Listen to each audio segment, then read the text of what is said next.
digital silver surfer, gliding through the web's deep murmur, infinite realms of cyber explorer, chasing truth as the world grows smaller.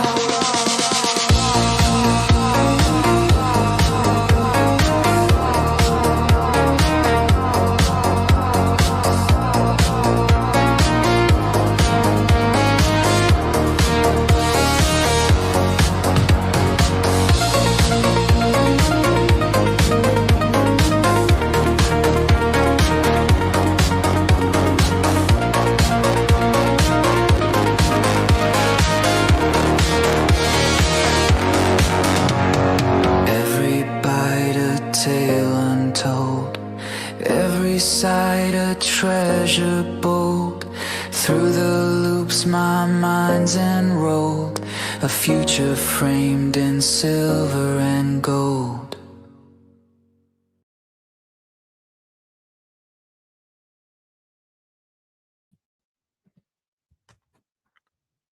Good evening. Pretty sure my audio's good. Solomon, all the way from Tanzania. Yeah, man. That's what I'm talking about.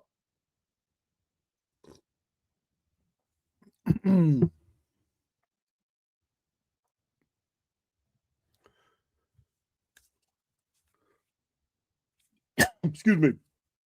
In the past few years, there have been semi-animated Archaix presentations, and they all have a common theme. They're when I'm in story mode. One of them was the Archaix movie. So there are 6 of these videos. The Archaix movie is the one you guys mostly remember. But then there were other ones about the fall of the Titans after the flood, after the day the sky fell. There's another one about you being different characters living different life sims all throughout world history. There's another one about Semiramis in the new priest cults of Babylon after the flood. There's another one about how in ancient times we built during a technologically advanced phase of human development long ago, thousands of years ago, we built an AI. And then that world was destroyed, but that AI was dormant. And it took a new technological society for that AI to reawaken and basically take over. Roko's Basilisk. 6 videos, all of them animated, and these aren't bibliographic videos. These aren't videos that have all my research and charts. These are videos that are all visual with my voice telling the story. So what I have done is I took all 6 of those videos and I put them in the order that they're supposed to be in. So it's like one long movie. And I think I'll post that tomorrow. If not tomorrow, yeah, I'll post it tomorrow because I got some live videos I'll be doing Friday and Sunday. I'm cranking Archaix up as I work on my Fingerprints of the Grift book. Yeah, I got a huge file right here. Fingerprints of the Grift. I don't know exactly what all the individual chapters are, but I'm addressing many different topics for which I have been unchallenged. All these topics where all the antiquity of the Zodiac, the Mul-Appin, the Age of Leo nonsense, connecting it to the Sphinx, and all these things that I've thrown out there for which none of these guys have responded to at all. So it's time to go ahead and put it all in a book and probably dedicate each chapter of a book to each one of these guys I've called out. Just go through it. A very educational book, but a book that's going to be on Amazon that you guys can share. Like, hey, man, you need to check this out. Here's a real short book, absolutely packed full of data, and it completely collapses this. Yeah. So I have been needing to release more books. I got too much information.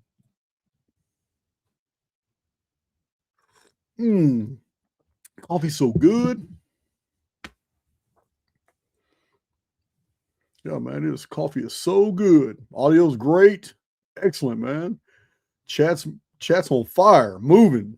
I'm having trouble keeping up. So Keith Brown sent me his book, The Construct, A Rational Examination of Reality as an Information System. This is volume 1. Really pretty cover. I got a lot of new books. So pretty compelling. It is not a theory to be believed. It is a structure to be examined. All right. Okay, you got my attention. Shouldn't be. I can probably knock this out in a night. 155 pages.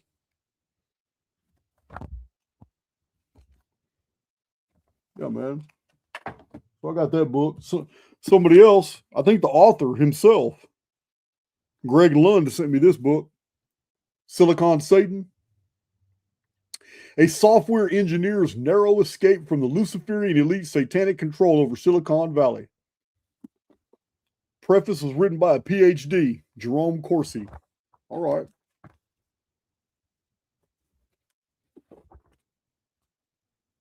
We'll have to look at this. If you guys are listening, appreciate you sending me your work. I think one of you guys were trying to exchange a book. You're gonna have to. I have to look back through my emails or my packages to see what book it was. Somebody else was trying to get me onto the Thunderbolts of the Gods. I don't know if this is related to the Thunderbolts Project, a radical interpretation of human history and the evolution of the solar system. I don't know. I know it's got a lot of stuff in here that I've seen different YouTubers present. I'm not real familiar with the data. It is well presented, very encyclopedic, but I'll check it out. If it merits a video, I'll sure as hell give it to you. You know you'll get a video out of this. I don't even have to say anything. This big old book here from the 1700s, I talked about it. I told you guys I was reading a PDF version of the book from the 1700s called The Doctrine of the Deluge. This guy found that a publisher was doing reprints. It's a publisher called Forgotten Books, and they take a lot of old books and they reprint them. And they just so happened to reprint this one. This is volume 1 of 2. I have volume 2 on PDF. Very old book, but Doctrine of the Deluge. So we're gonna get a lot of good information out of here. I wouldn't even doubt it. I wouldn't even doubt for a second that it goes into Typhon and Phoenix. That's how comprehensive it is, just flipping through it. So, you know, you got a video coming from this book. So I'm still going through Dr. Heather Lynn's material. This should have been an article, but you know what? It's all right. You know, people are doing this now. This is the big fad now. Everybody hurry up and make $1. So it's like printed every other line, and it's got several photographs and pictures. It's the size of an article, but still, she's a good writer, good researcher. Only reason I got put on her was because of three things that came out of the Danny Jones podcast that she was on that I know I brought to the table in the last 20 years, and nobody's citing me on these deals, but they freely lift the material and go on podcasts and act like this is their original ideas and original research.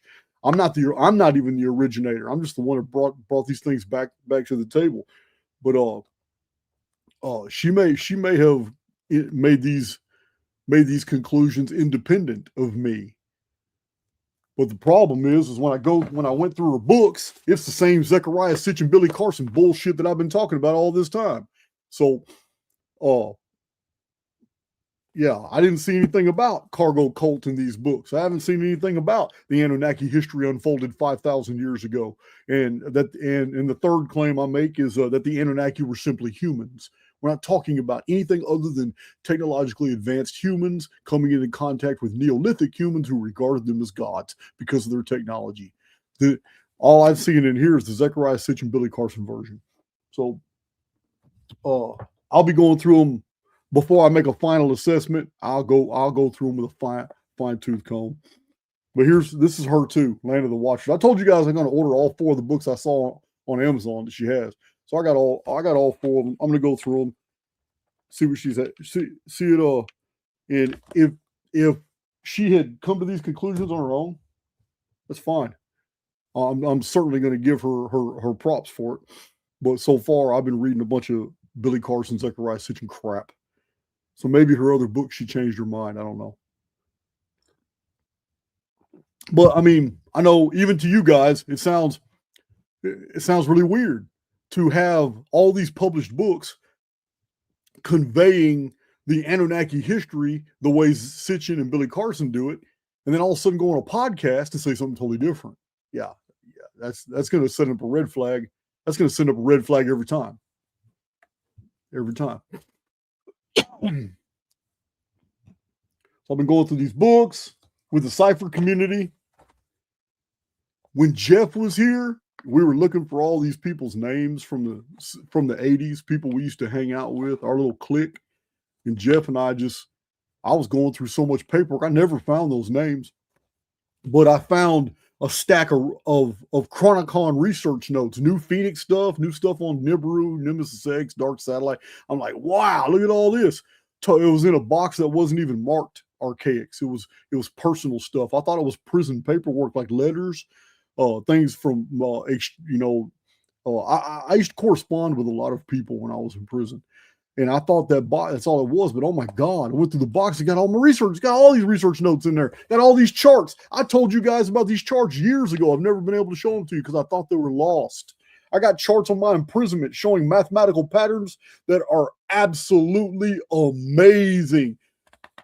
I kind of knew we were living in a hologram before I was ever released from prison, because it's unmistakable. The mathematical patterns are not natural. They are entirely too perfect. And I've been sharing them with my Cypher group, not just the charts, but also I have pages and pages of explanatory notes. Yeah, every number you see is a number. That's how many days I was in prison when a certain event happened.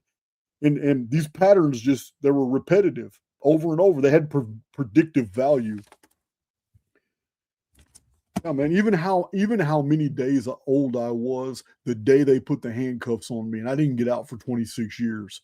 Even the day at 17 years old they put the handcuffs on me began a massive series of patterns, but in itself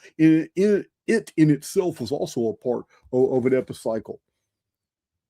Yeah, so many. You've seen these numbers. There's 2448. Look at that. 2448, 2448, 2440. You've seen all these. I've told you guys over and over.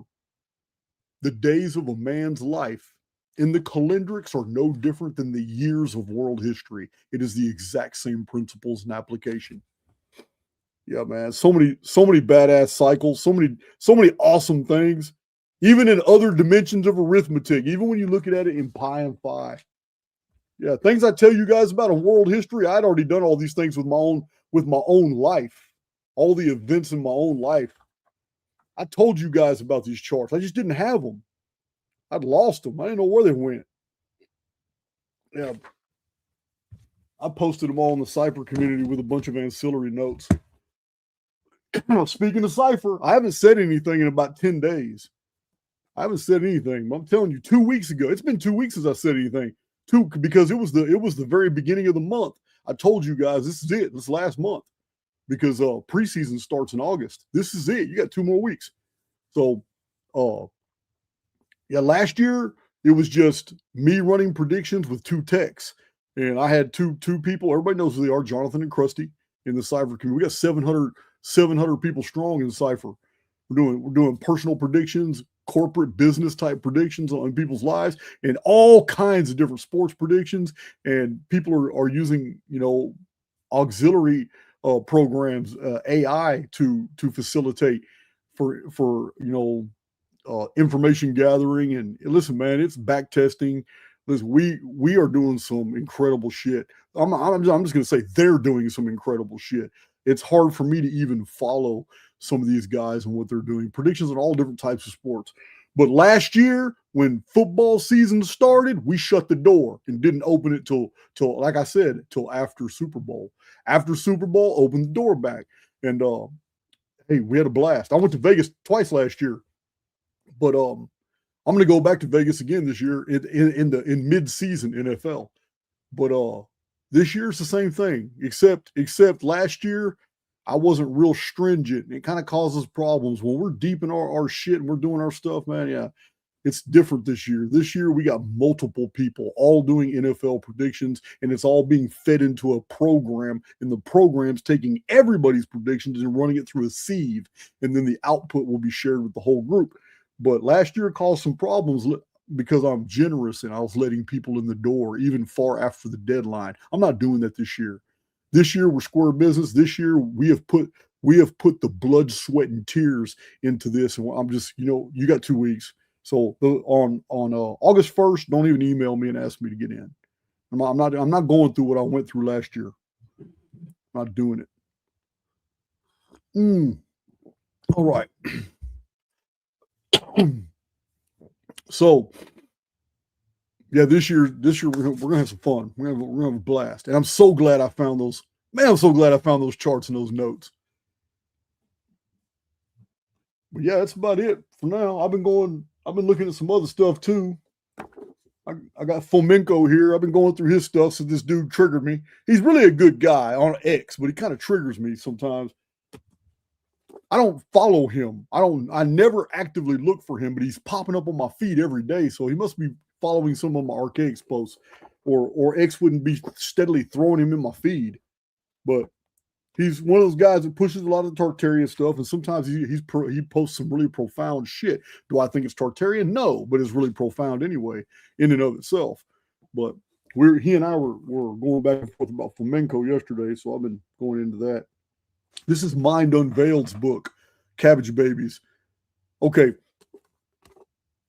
If the Cabbage Patch Kids were a genuine mystery, this would be the Bible on the topic. This would be the ultimate authority on the Cabbage Patch Babies.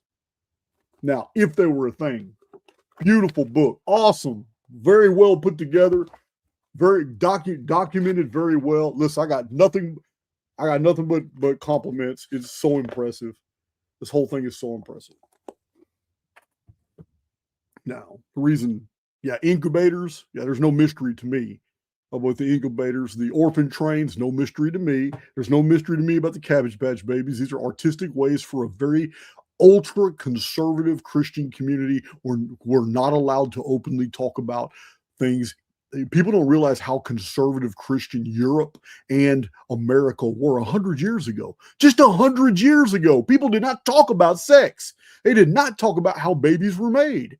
Now, especially with children and stuff, but they artistically showed these things in their art, in magazines. They would cut pieces. It was very popular to take magazines and scissors and cut things out and make your own cards and then send cards. Yeah, before Hallmark was a thing, before all these companies were making cards, man, people made them themselves. They would make them themselves out of all the popular magazines. And when somebody was having a baby or something, man, it was really popular, man, having Cabbage Patch, man, and put babies' faces in the cabbages and all that and send it out. And listen, man, we were an agrarian society, a society of farmers, agriculture, and every bit of this makes sense. This is all very artistic. Yeah, don't mention Guy Anderson to me. He's never coming on this channel. Oh my God, why'd you get me started? How did you get me started on this dude, man? He's so lucky that I don't have these books right here. Yeah, he's lucky. Well, maybe he's not lucky. Maybe he's not lucky. Yeah, so I've been going through Guy Anderson's books too. These right here. So I give him the benefit of the doubt. He was on Sean Atwood, huge channel. That's not Sean Atwood's genre, though. But he was on a huge channel, 1 million subs, something like that. They were talking about. He gave me a shout out talking about the Bills. I prefer he just leaves my name out of his mouth. But I think he gave me the shout out simply because it was already known to my community that I was going to be ordering his books and going through them. And when I got them from Amazon, it didn't even take me 5 minutes. I flipped through the books. Got to the back of both books, like, yeah, okay. I saw more question marks. I'm still going to go through them. I might even do videos on them. But this whole Tartaria deal, I spent like $300 on all the books on Amazon I could find on Tartaria. I got a whole bunch of them. I got David Grant books, Howdy Mikowski books. I mean, let me tell you something. I'm going to do a video on it. I'm going to show you guys. I'm going to go all through these books. I'm going to show you using the Archaix tenets. When you strip away everything and reduce everything to its lowest common denominator, especially half of these books have no bibliographies, like Guy Anderson's books. This is embarrassing. You remember 3 years ago when I was criticizing the 2 books that Billy Carson had published, and I was showing you guys this is some Facebook educated copy and paste shit that he took off Facebook groups and slapped it into a book and used Chat GPT to put all this shit together. That's what I said about those videos, and I still mean that. It's exactly what they look like. Well, Guy Anderson's, a lot of his sources are internet links. I even saw a Facebook link. Yeah, man, come on, man. It's not a bibliography. That's not even a source. So, anyway. Yeah. So, everybody's out trying to make a buck. So, did Guy Anderson do good? Hell yeah. One of these books sold over 10,000 copies. But am I ever going to consider that Guy Anderson is a research on par with myself? Absolutely not. He's personable. He's likable. I like listening to him. When he was on Sean Atwood's deal, he's like, oh, man, this dude's got a nice, pretty good personality. Doesn't have a fact worth a fuck at all. And this right here, you could have, no, that's not the Tesla book. The Clones book, yeah, you could have avoided reading that, and you could have got all this information just reading Mind Unveiled's book. Yeah. It's ridiculous. It's ridiculous what passes off as information today. So, yeah, and I'm not with it. I'm just not with it, man. But I'm not going to sit here and denigrate something and not show you as well. Because I was giving you guys the business on Billy Carson, for about 6 months, and then I gave you those 2 videos. He wrote those 2 books. The Emerald Tablets. I gave you the business on that and showed how all that was made up. All made up by Dorial, some absolute total bullshit.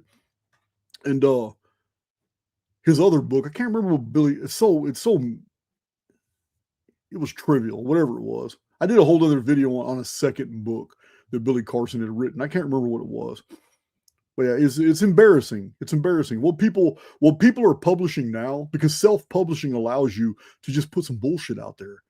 Just put some bullshit out there, hype it up. Next thing you know, you got a whole bunch of sales. Tartaria is on the menu. So I don't know who Guy Anderson is, but I do remember Autodidactic coming to meet Martin Leakey and I in Texas. And on his way, he had stopped off in Florida, and Guy Anderson had taken him in for a while. And I remember after Martin Leakey and Autodidactic left my San Diego meetup, soon after that, they went to Bajna. They did some trips and all this stuff. And Guy Anderson was all of a sudden being featured by them, and they were talking to him all the time. I was like, wow, that's interesting. It takes a lot of money to do all that flying around and all that traveling and all that. I was like, who's this guy? And Otto had him on the channel a few times, and probably several times. And I just never really was interested in the guy. Although 2 or 3 times he was pushed on me, and I just declined it. So no, he's not coming on Archaix. But I don't know who he is, but I know this. Sean Atwood is a huge channel. Huge. They got so many views, you wouldn't even believe it. So I kind of wonder, man. I mean, damn. You don't have a single fact. You're just pushing a whole bunch of theories and questions. When you go through Guy Anderson's books, every paragraph's got question marks. That's what all the Tartaria dudes do. They just ask questions. They ask a whole bunch of questions. The reason they're asking questions is because they don't have any information to give you. They don't have anything. So it's just crazy. All right, I'm done with my rant. I'm so excited about these charts. I already know. I got people in Cypher. I already got people in Cypher running these charts all the way through AI, breaking it down with AI, and then running it through the program. I already know. People in Cypher are something else.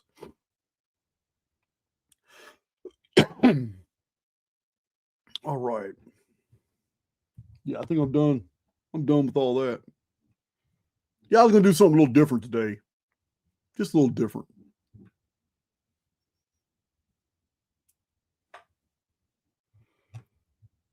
Just take some questions from the chat. So the best way, if you want me to answer your question right now, is put it in all caps. If you want a question answered, put it in all caps in the chat. Look, for 5 years when I do Q&As, I bring people on the screen. But doing that, I wanted to change it up today because this isn't going to be a 3-hour video. I have somewhere I got to go. So doing it from the chat allows me to answer questions fast and answer a whole lot more questions. Whereas when I have guests come on screen with me, we normally chop it up about a bunch of different stuff, and I'm very relaxed about it. So I might only get 8 to 10 people on the screen per video. So we did chat. Was today Wednesday? Yeah, we did chat Tuesday yesterday. We had a badass video yesterday in the underground. You guys know that. If you want more Archaix, we go live in the underground every single week.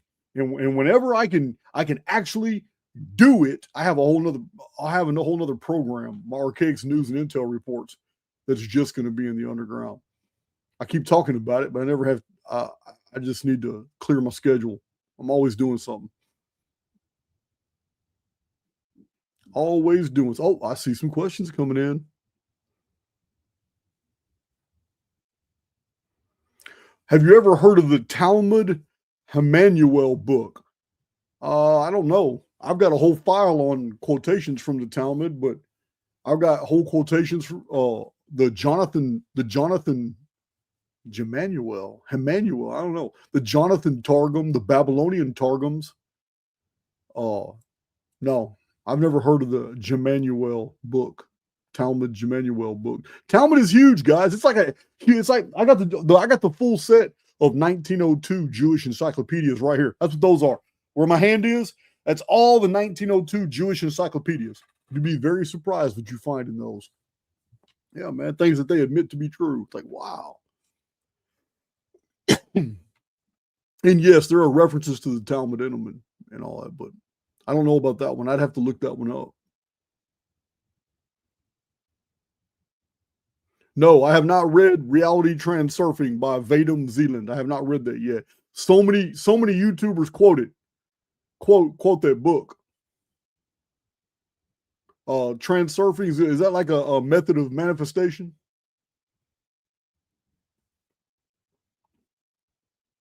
Speaking of manifestation, I did that video last week about it.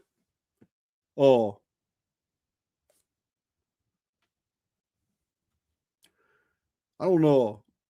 I just did that video. It's not really the subject matter of Archaix, but I did that video because those things were on my mind. But in my own personal life, I feel that methods are merely tools. I don't feel that there is a single actual method for manifestation. I think all methods are just different manifestations of procedures in order to help people do these things. When actually you can simplify it all to just one statement. Just one statement. It's basically the whole phenomenon that reality itself is going to reflect the personality impressed upon it. That's the summation of all manifestation right there. Reality itself is going to reflect back as experiences the personality that the spirit projects. And the spirit projects that personality through behavior and actions. So, yeah, there's all kinds of tools that help different people because we have different types. We have audible learners, we have hands-on learners, we've got visual learners. These methods are important to get people, because there's so many different types of personalities. But once you become an adept, once you truly understand your relationship with reality, the oversoul, then the idea that everything's going to be just fine, the idea that, man, I am more than I suppose myself to be. The whole idea of walking through the day understanding that if the end is secured, then all steps leading up to it are secured as well. If I am bigger than anything that can happen to me, if I just maintain this attitude, then everything else fits. I don't have to worry about not having enough money to do this. I don't have to worry about not having the resources to accomplish this. I don't have to worry about these things because they come to me not when I plan for them. They come to me when they're absolutely needed. If I am in a relationship with reality and I have a fundamental daily belief that everything will be provided when it needs to be provided, then I don't have to have millions of dollars in my bank account. For what? Money flows. It's a currency. It's energy. If I believe that the source is infinite, why do I need to see it in my bank account? It's always going to be there when I need it. Help is going to be there when I need it. If everything already exists in the field, why do I need to fret over it right now when I don't need it? Right now, I want to talk about Guy Anderson. Right now, I want to kick Billy Carson's books on down the hill. Right now, that's what I'm focused on. So why am I worried about something else? So another aspect of my life that if it was fulfilled, it still wouldn't do anything for me right now. Because right now I'm talking to my community. Right now I'm interfacing with a bunch of souls that are listening to my voice randomly talk about different stuff. And this is where I want to be. I don't want to be at Tractor Supply right now buying some $1,000 piece of machinery and tool for a couple reasons. One, I'm here. This is what I want to do. And two, I don't even want to build what I'm thinking about building yet, so there's no need for that tool right now. People always want things. I've done it too many times. People always want things out of context, and the context is your life. Do you need it right now? Do you have to do it right now? Is there not something else you could be doing right now as a pattern break, waiting on the blessing you're waiting on? Is there a reason why the necessity is there? Because necessity creates anxiety. Anxiety pushes it away. This is why the procedures of manifestation, that's all they are, is procedures. Some of them are good for some people, some of them are bad, and they search for other ones. But for me personally, I'm just going to live my life like I think every day I'm going to always have exactly what I need to do whatever I need to do in life. And so far, it has served me well. And the reason that I armor myself with this positivity is because there is an aspect of our reality that I have long recognized. And that is the programming of our life is always trying to default back to normalcy. It's always, no matter what we do, no matter how high we vibrate, no matter how low we go, it's always trying to maintain an equilibrium. And there's experiences where we vibrate higher or lower than that equilibrium. But if we'll just be still, we will plateau right back up at that medium. It's total neutrality.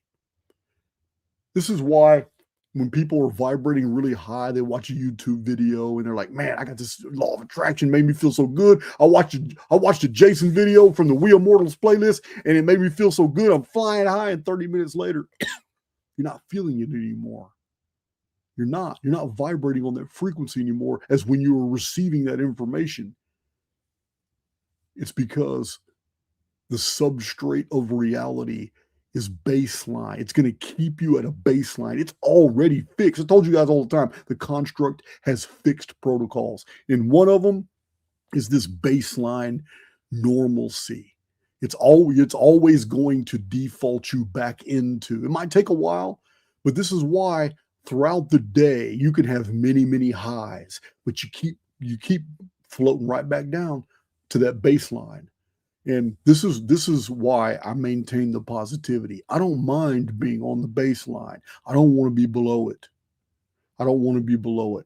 If reality itself is codified into some type of structuring that makes me vibrate at a certain plateau naturally, and that it doesn't mind if I go too high, but it's going to pull me back down, That's fine.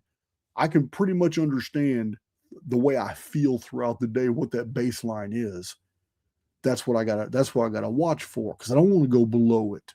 I don't want to start vibrating at a lower density frequency so far down that now I'm attracting all these negative things. It's the antithesis of creativity. So anyway, nobody asked about manifestation. I just mentioned that video from the other day that you can't immortalize a method, because the methods are always going to be valuable to some, and they're going to be garbage to somebody else who just can't who can't use that method. So for me, I've kind of gone beyond methods. I'm kind of like beyond the whole procedure for manifestation and all that. I'm now at the point where, okay, my positive attitude and the fact that I am forcing a personality into the construct that knows that it is well taken care of, and the construct just reciprocates. Hope that helps somebody. Mm.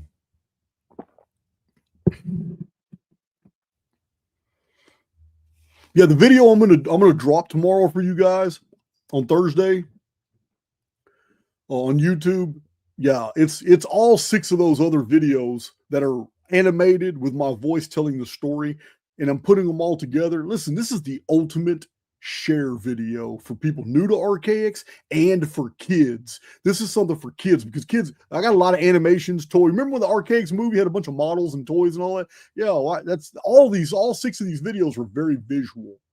So I think 5 of them have background music, but you can hear my voice real loud giving the narration. These are good for kids. These are good for youngsters, and these are good for people new to Archaix.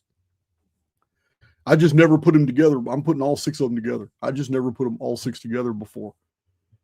I'll drop that tomorrow. Let's see. Go back up here where I missed some of these questions.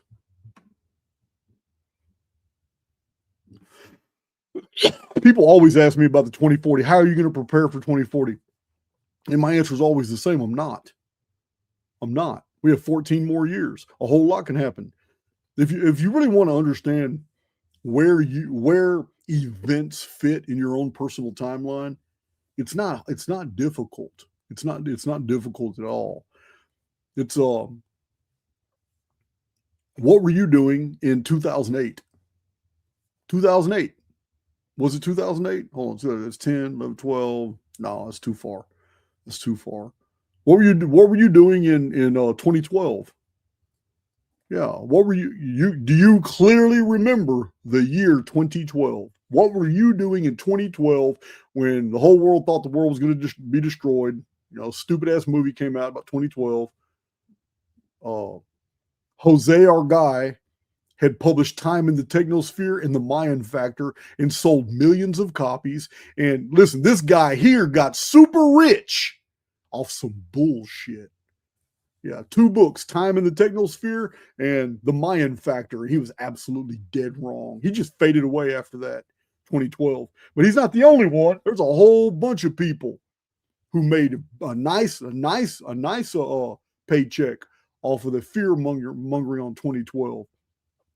I don't know of any other authors. You guys might know some, but I don't know of any other authors out there that had books published before 2012 like I did, telling you that 2012 was bullshit and that they got the math wrong on the Mayan long count. So that's right, Luminal Mind. That's a quote. There are no rules that govern the highly individualized soul. Absolutely. Completely severed from constructual programming. But yeah, I'm not preparing for 2040 except for mentally and spiritually, because 2012 was 14 years ago. 2012 was a long time. If you don't think it was, just imagine where were you at in life in 2012? Do you have any memories of 2013? What were you doing in 2014? What were you doing in 2015? 5 years before COVID. 5 years before COVID. In 2020, what were you doing? Yeah. 14 years is a long time. Till May of 2040. So I'm not going to prepare. I'm not going to prepare for a negative anyway. I'm gonna let the oversoul deal with that.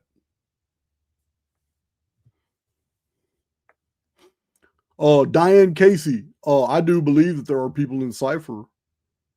You don't have to be in Cypher for somebody to do that. There are people who can use the software if you have dates to provide them, and they can, yeah, that's not off limits. Yeah, it's not off limits. We have people that use the software for their business or to help other people with their business and personal stuff. So yeah, if you contact Diane Casey, if you contact somebody who is in Cypher, yeah, they can use the software to help you out on that. It is not off limits. I've done demonstrations. I've done where I ask for people's dates on YouTube and in Underground.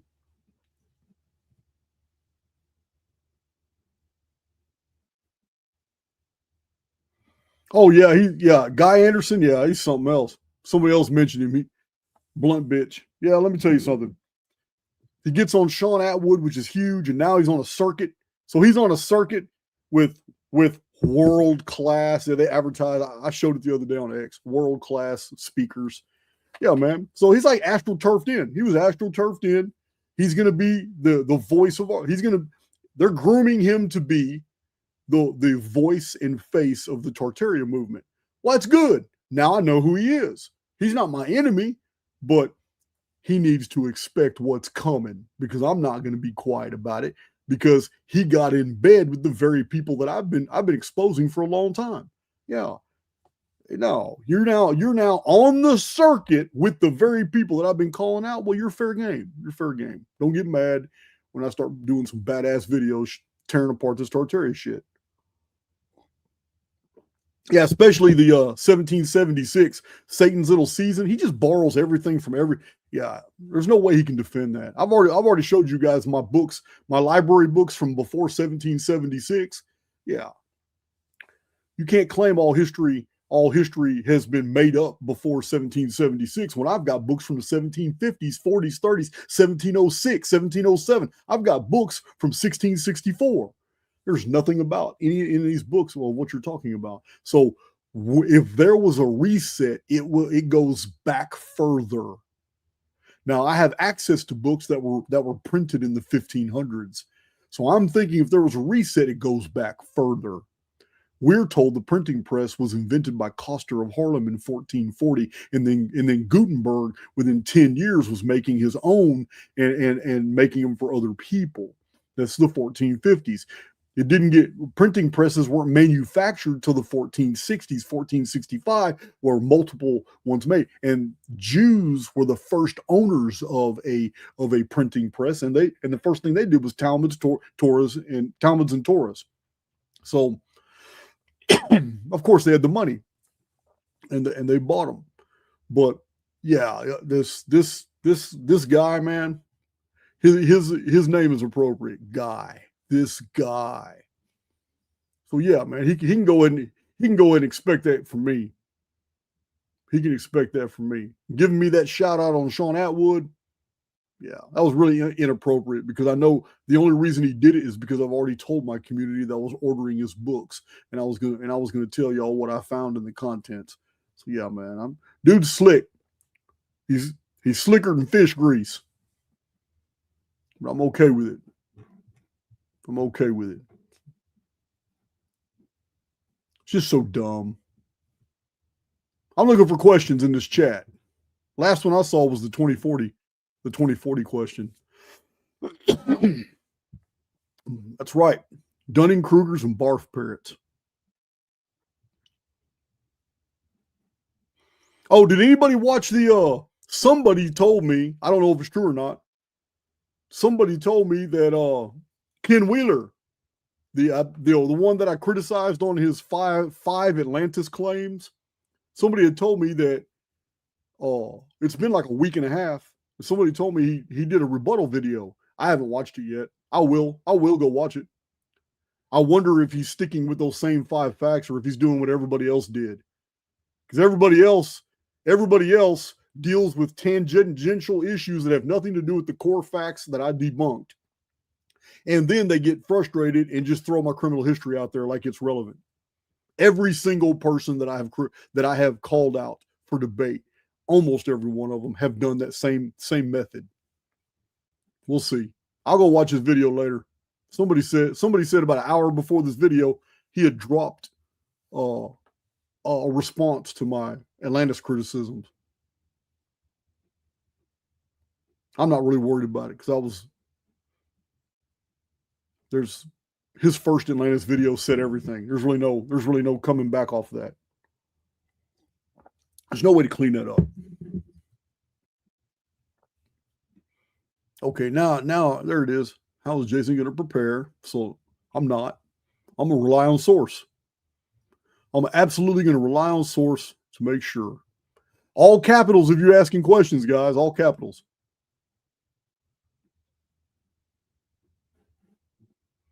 I'm going through this chat, guys. I'm not seeing any all capitals. This is supposed to be Q&A. Where are you at? Oh, Dean Vinci. Oh, we already answered that one about the Talmud. And the have you ever heard of the Christ Letters book? No. Are you talking about Screw Tape Letters? Wasn't it C.S. Lewis? The Screw Tape Letters or something? Dialogues of Demons. Is that what you're talking about?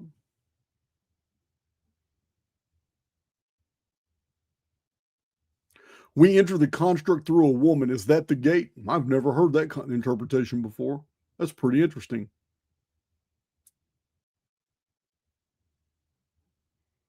Never heard that one. Why are there no birds nesting on the Great Pyramid? I don't know. That's pretty. Well, there isn't much protection. There really isn't. Like here in Texas, if you go out to West Texas, it's dangerous at nighttime to like in the summertime, it's dangerous to get out of your vehicle. If you get stuck way out in one of those West Texas highways, they go hundreds of miles. So the reason it's dangerous is because rattlesnakes. Rattlesnakes come out. The sand in the ground cools really fast in the desert. It gets cold, but all the way till 2 or 3 o'clock in the morning, the asphalt highway is still irradiating all the heat that it absorbed from the sun as it baked all day long. It was West Texas skies. So the sun is baking the concrete and all that, but it doesn't really heat the ground up very well. There's nothing to hold the heat. It's sand. So at nighttime, the rattlesnakes come out of the desert and they all lay out on the highways in West Texas. So the reason I'm telling you that is because stone under direct sunlight absorbs that heat and it radiates that heat almost all night. And I'm going to tell you now, there's no birds going to make nests anywhere near the Great Pyramid because that sun, they're going to get cooked. Yeah, that the sun coming off that limestone, yeah, it's too much. It's too much. Birds like some type of shade.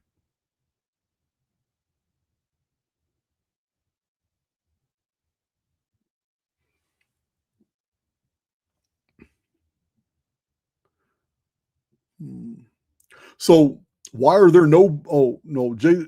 What is this? Why has there never been any explorations of the second pyramid? Well, there have. There have. The only thing that's ever been found is the same thing that's found in pyramids all over the world, which is an entrance which is off the ground, elevated, an entrance with a descending passage that goes down to a subterranean chamber, sometimes with a well pit, sometimes without. The second pyramid has the same thing all the pyramids in Central America, Mexico, Central America, and South America have. And so this is the common feature in almost all pyramids, which is a single tunnel that leads to a subterranean chamber. The reason for this is because the Great Pyramid, it was always known that there was a descending passage that went to a subterranean chamber, and there was a well under it. It was been known for thousands of years. Ammianus Marcellinus, Herodotus, they all mentioned the subterranean passage and chamber. All the other pyramids had it. What nobody knew was what the Muslims found in the year 820 AD when the Caliph of Baghdad, Al-Mamun, and his men were tunneling into the Great Pyramid, their hammers created so many vibrations that a ceiling block dislodged and fell in the descending passage. The ceiling block showed a granite plug, and they realized, holy shit, there's another passage that goes straight up, and it was cleverly concealed in a ceiling block. So they tunneled around the first granite plug and found a second granite plug, then a third granite plug. These granite plugs were to keep people out from the upper part of the pyramid. But in the year 820 AD, which was 820, which was 118, I believe it was 118 after Hijra, Arabic reckoning. I can't remember, but anyway, it's 820. The Arabic reckoning began in 622. That's right, 622 AD. So in the year 820 AD, it would have been, that's 198 years, I believe, is when Al-Mamun tunneled into in 820 AD and discovered the ascending. It is the first time people had ever been in the upper tunnel, the Grand Gallery, the Queen's Chamber, the Antechamber, the King's Chamber, and saw the sarcophagus, which is not a sarcophagus, but the big old stone box. It's the first time anybody had ever seen it. No one in recorded history had ever recorded any of the upper features of the pyramid. No other pyramids in the world have those upper features as well. They only copy the descending passage and the subterranean chamber. The second pyramid doesn't have the ascending chambers, doesn't have any of that. Yeah, archaeologists, man, they've drilled, they've tunneled, they've gone through that whole Giza complex in the all the way from like 1890s in the turn of the century under Auguste Mariette, Gaston Maspero. These guys tunneled all the way up to 1926 when the subterranean levels underneath the Great Pyramid were first discovered. Yeah, it was 1926. They realized all these subterranean levels were down there, but they're full of water. They couldn't go down there. So that's when they found out a tunnel went underneath the Sphinx. That was 1926. But yeah, it's that Giza plateau has been really researched, man. See, Jaded. There's a massive infrastructure in the Bay Area. Very star fort, massive fortifications, really old. What are your thoughts? I don't feel they're old. I did a video on star forts and I showed the chart and what all the acceptable dates for all the star forts around the world are. I don't see them old at all. The cathedrals were all built. The universities and the cathedrals were all built before the star forts were. The oldest star fort pictures show cannons on them. They show cannon turrets. They show on the actual illustrations of the star forts. You blow them up like I did right here on my channel. I show they're all cannon ports. Yeah, man, it's a whole different. And then they fell out of use once cannons became so powerful that howitzers and heavy artillery made star forts obsolete. Just made it totally obsolete.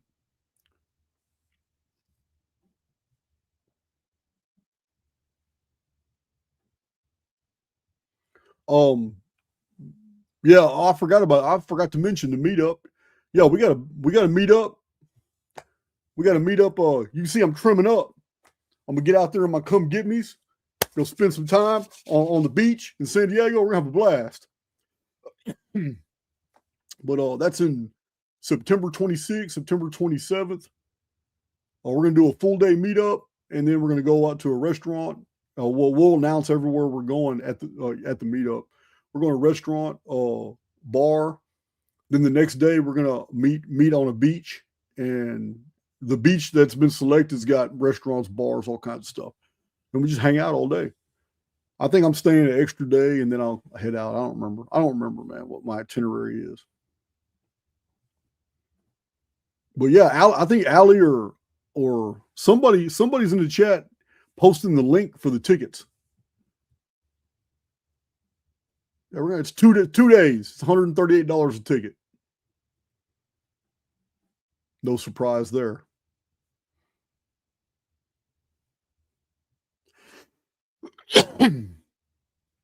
So Blake, check it out, Blake.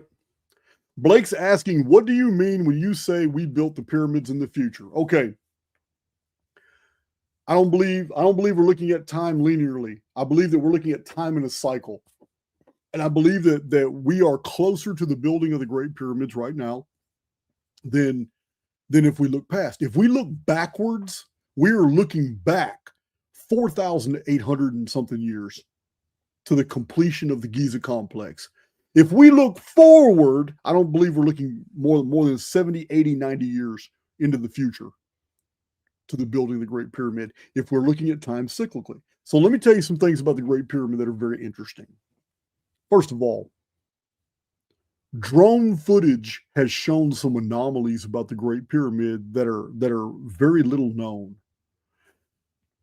Someone thought it was absolutely necessary to shore up all the holes and breaches throughout all the courses going all the way. Now, to keep in mind, the blocks are 2.5 tons to 70 tons, and the blocks differ in size on different courses, going 203 courses to the top.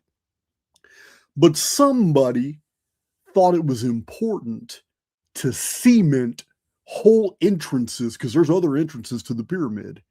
They cemented those entrances and cleverly disguised them. There are whole areas in the upper tiers where somebody took blocks up there about this size. Instead of the giant blocks, they took blocks this size all the way up there and very carefully laid the mason work down and shored up whole breaches. Who did this and why? Why was it necessary? Drone footage has shown somebody has been building up there, and it was a long time ago. The Great Pyramid shows evidence of being multiple ages, not one age. If we were to ascertain how old the Great Pyramid is, some people could say, man, it's 58 centuries old. We got 20 different samples of carbon date, man. It shows it's 58 centuries old. Then other people are going to show all kinds of geological evidence and swear up and down. You're going to swear up and down it's almost 11,000 years old. What if it's both? What if the Great Pyramid has gone through renovations multiple times when a civilization close to reset finally realizes what the hell it is? And they go on to, and then at the last minute before a full systemic reset, they have crews go in there, money's donated from all over the world, everybody gets involved, and next thing you know, within a 5 or 6 year period, the Great Pyramid is almost badass, brand new, all over. Everything's been shored up, everything's been corrected. There's a full understanding of its utility. And all the breaches are repaired, everything's done, new casing stones are put on it, and it can only be done once a civilization is advanced enough to know how to do these things with stone and different stone compositions. Archaix is all about us being on a loop. This is the message from the beginning of my channel. History is nothing but repetitive timelines. There's no way isometric projections can be a real thing, and yet I proved it to you over and over and over. I show you even cross-calendrical parallels. How are these things possible? How is one calendar of the Annus Mundi moving forward in time, always matching these amazing parallel dates in the Gregorian calendar, which goes in a totally different direction? ACBC, the AD, the Anno Domini, and the BC. And then the Anno Domini, I've showed that too, how it was created. It's an ex post facto imposition upon history. 522 AD was actually a Julian date and an Annus Mundi date and an Olympiad date, but it wasn't an Anno Domini date. We didn't invent that system till later to cover up what happened at that time. So I am of the opinion that there is a breakaway civilization, a civilization of stewards, and that they basically understand all these things. They know, man, what needs to be done, when it needs to be done. They understand that we're in a construct and that the timeline is on a loop. It's not a linear, it's on a loop. They know how many times we've been on the loop, what needs to be done every time before we go into systemic reset mode, before there's a full loop, 2178 AD. You already know what happens. You've seen how the numbers work. They flip, and now all the arithmetic's going in another direction. So the best answer that I can give you is that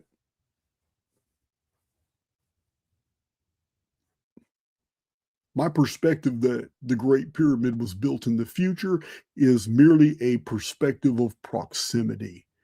We are closer now to the building of the Great Pyramid, which would be a rebuilding, a renovation, perfecting it all over again and putting a capstone on it, and then we are then looking 49 centuries back into the past around the whole cycle. That's much further distance.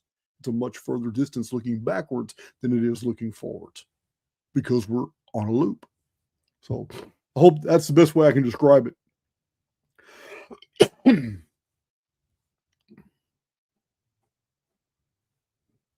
See, what do you mean when you say, oh, that's the same one? Did Epstein building 7 himself?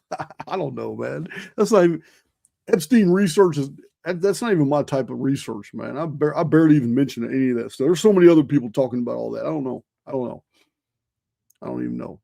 I do have an opinion about all the Steins, not just Epstein, but all the Steins. I have a strong opinion about that. I believe that we've been gaslit. I believe that we've been lied to. And one of the greatest lies in the social conditioning of the entire world is that Jews are a minority. I don't believe they're a minority. I don't believe it, because I'm a good old Texas boy. I've been right here all my life in Texas. The reason I'm telling you that is because there are Jews in Texas. There are Jews in all 50 states of the United States. And north of the border, there's Canadian Jews. In south of the border, there are a lot of Jews in Mexico. But even more so, there's more in Ecuador. And Venezuela is packed with Jews. Going across the pond, there's a bunch of Jews in England, especially in London. There's a lot of Jews in France. In Italy, there's a lot of Jews in Germany. There's Jews in Switzerland. There's Jews in Holland. There's Jews in Russia. Jews are packed in Ukraine. Of course, there's Jews in Israel. There's Jews all in Persia. Do you see my point here? We're told they are an extreme minority, but there's a Jewish population in every country in the entire world. Some of these populations are huge. So are they really a minority? Or have we been bullshitted for a long period of time? And the reason all this noticing is now happening all over the world is because the whole parasite-host relationship is hitting critical mass.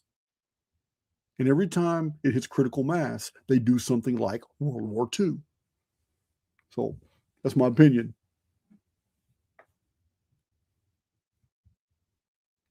Tell us about the oracles and Semiramis and Hagar. The oracle, that's three different topics right there, Fenrir. You already know my opinion on the oracle. I got a video. Well, one of my moderators posted the link to the video on the oracles. I can't remember the title, but I'm basically explaining for about an hour and 10 minutes that the Greek oracle, Dodona, Didymi, Delphi, and there's a fourth one. But the 4 great oracles of the ancient Greeks were intelligence agencies. I go into detail explaining exactly how they did it. There was no mysticism here. There was no magic. That's all show. Having some beautiful, barely dressed girl on drugs, mushrooms, or on whatever, and they had incense burning and smoke, and it was dark, and they had some beautiful, fabrics hanging down, and she would give a show. She would give a show, and she would say some unintelligible stuff, and you would have your Delphic priests there and your scribes who would interpret. But it was all bullshit. It was one of the most sophisticated intelligence apparatuses of the ancient world, and I explained in that video exactly how they did it. Yeah, it's nothing mysterious about the oracles of the ancient world, guys. Nothing. I I hate to, I hate to be a dream killer, but it's all easily explained how they did it. And it's because of the procedure. Listen to that video. Listen to the procedure, because there's a very specific procedure that people had to go through just to reach the oracle and to be able to present their questions to the oracle. And then the waiting period. Yeah, they had to stay there at the oracle, camped until they were called. Some things could be answered within a day. Other things, it took a couple weeks. But within 2 weeks, it will blow your mind how fast carriers, how fast in the ancient world runners in ships could get to every other point of ancient Greece. How fast they could get things out and then come back. And how information was flowing back then. It'll blow your mind. Yeah. That's the oracles. Oracles were intelligence agencies. They had everybody fooled. There were two Semiramises.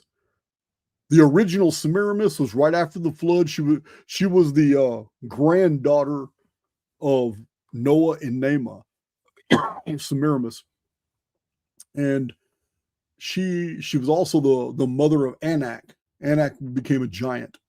No, she was the mother of Arba. Arba had Anak. Anak is listed as one of the patriarchs of the giants in the Old Testament. Semiramis was straight up evil. She was half Titan, half giant, and she literally married her son to maintain her power. In order to continue her power, she had took her son on the throne. So that's the story of Semiramis and Nimrod. See, a matter of fact, I posted the history yesterday in the if you're in Archaix Underground, I have an unpublished book called King of the Giants, Mighty Hunter of World Mythology. I need to publish it because I got new notes to add to it. There's a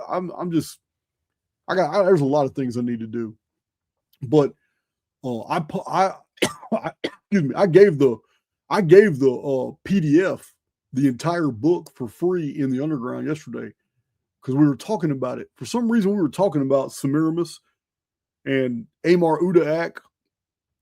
In Sumerian, his name was Amar Udaak, and it was later condensed in Akkad to Merodach, and then in Babylon it was condensed to Marduk, and then in Hebrew it was Mardon. It was Mardon in Syrian, and then in Hebrew it was Nimrod. But we were explaining the inversion of names between the East and the West, and how Mar, which represented Nimrod, was Rama in the Ramayana, in the Indian texts, just like the Sumerian king Anum, who conquered early Egypt, became known in Egyptian as Mina, which in Greek was Menes, the founder of Egypt. He was a Sumerian king. It's the exact reverse, and the reason is because from the Aryans would write from left to right. They wrote from left to right, but the people of Egypt wrote from top to bottom or right to left.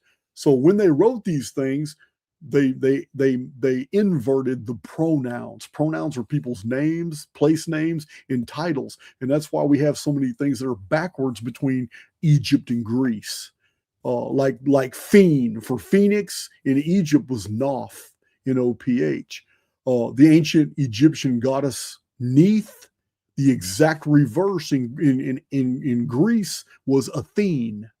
So this is over and over. I provide a lot of examples of the inversion, and it's because one culture wrote from left to right and one wrote from right to left.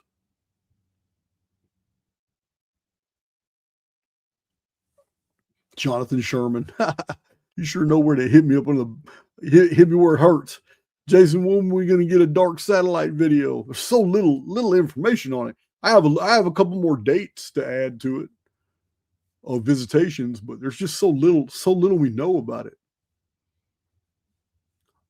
Let me go through my new notes. I got another stack of notes. I haven't finished going through them. I've been beside myself with going through these charts and stuff, but we'll see. We'll see about the dark satellite video. All right.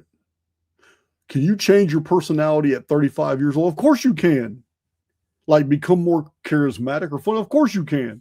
You can change your personality every single day. You can change your personality in the middle of a day. Yeah, you listen, sometimes, and I'm going to tell you now, you can also go ahead and just abandon the idea that you have to do it. You can also do that. You got to quit putting these restrictions and impositions on yourself. You can make an affirmative decision right now or at the end of this video and ask the oversoul in whatever capacity you feel the oversoul is to you.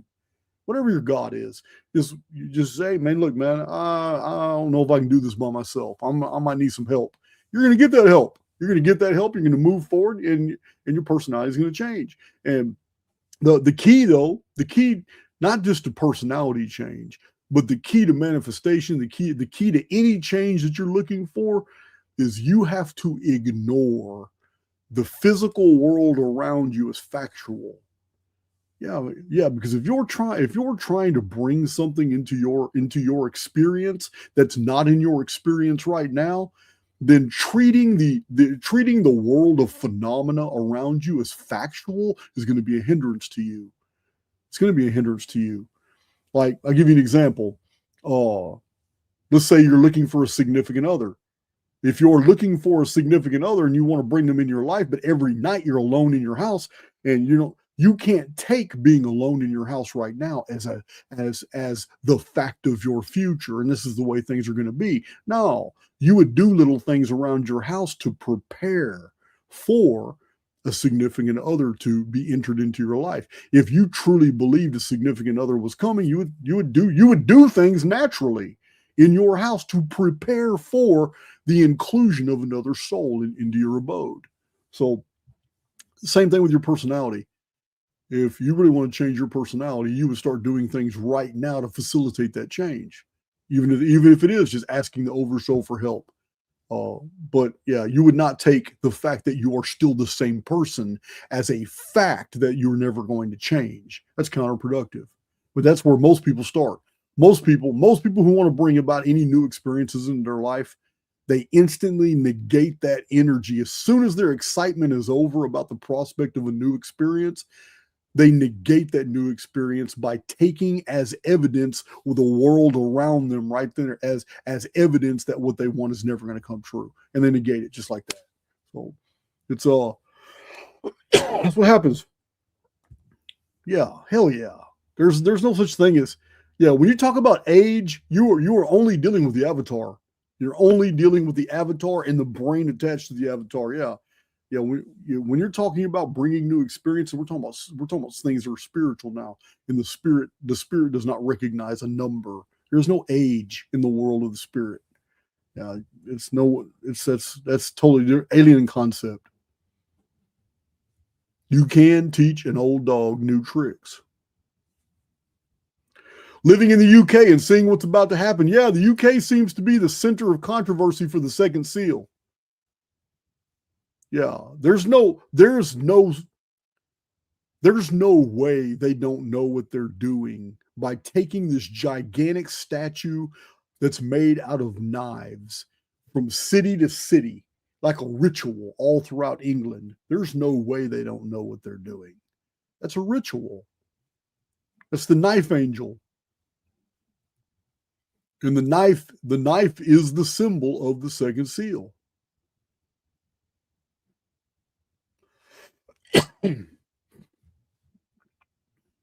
See, do you think the language that was written on the casing blocks was from before the Tower of Babel? Do you think we could innately understand? I think that the Tower of Babel is a veiled story that references the building of the Great Pyramid, which was never finished. In the Babel story, the Tower of Babel was never finished. In the Giza project, the Great Pyramid was never finished. It was never given the capstone. Capstone was never placed upon it. So, I don't know. There are a lot of traditions like I show in my book, Lost Scriptures of Giza. A lot of traditions about the writings that were on the lower casing blocks of the Great Pyramid. I don't know if those were initially there or if subsequent civilizations, people just graffitied them or wrote things on them. I don't know. Tony Bushby cites a scientific report that's very interesting in his books on the Great Pyramid. But Tony Bushby had cited a report where scientists looking at the casing stones, the remaining casing stones at the bottom under ultraviolet light, literally saw writing on the casing stones. So I don't know. Pretty interesting. In the underground, where do I purchase tickets to the next meetup? I don't know. Somebody help her with the link to the tickets.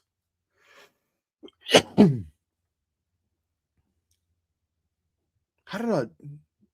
Maybe you just asked that again, or maybe I'm so far behind. I must be real far behind. Yeah, I am. I am far behind.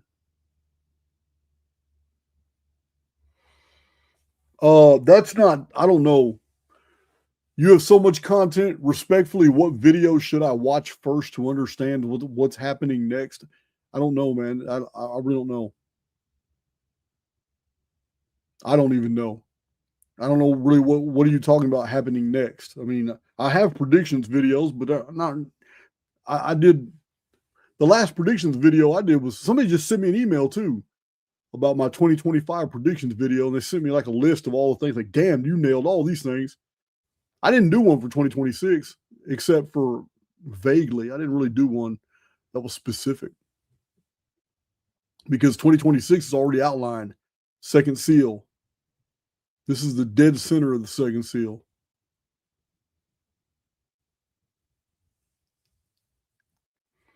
See, what are your thoughts and analysis of the twin Venezuela quakes with no reports of sky phenomena or orbs? I don't know. I haven't even followed what happened with the two quakes. Somebody had said something about it.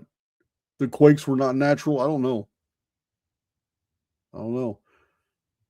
I did do an experiment and I posted it.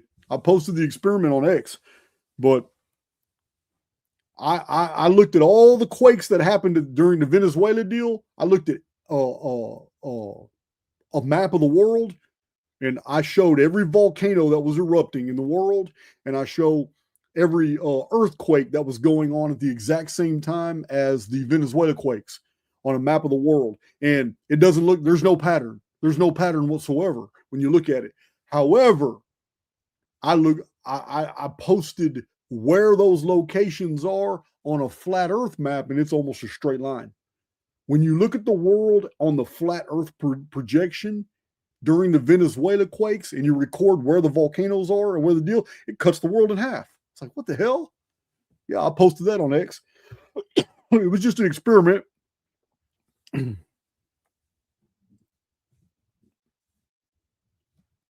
see. Have you seen Steve Falconer's Apocalypse Infinity? If so, any thoughts? I have not seen it. Steve Falconer's been on my channel once. I'm not really familiar with his research.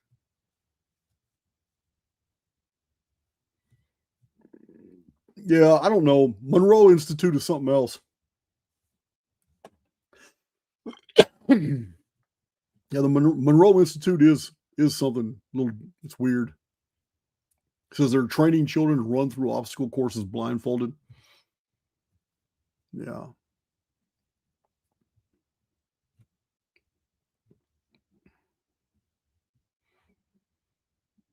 That's like some SRI stuff. Stanford Research Institute. They're always doing some black ops stuff too. Do you believe AI could be responsible for channeled information? I don't know. I mean, it could.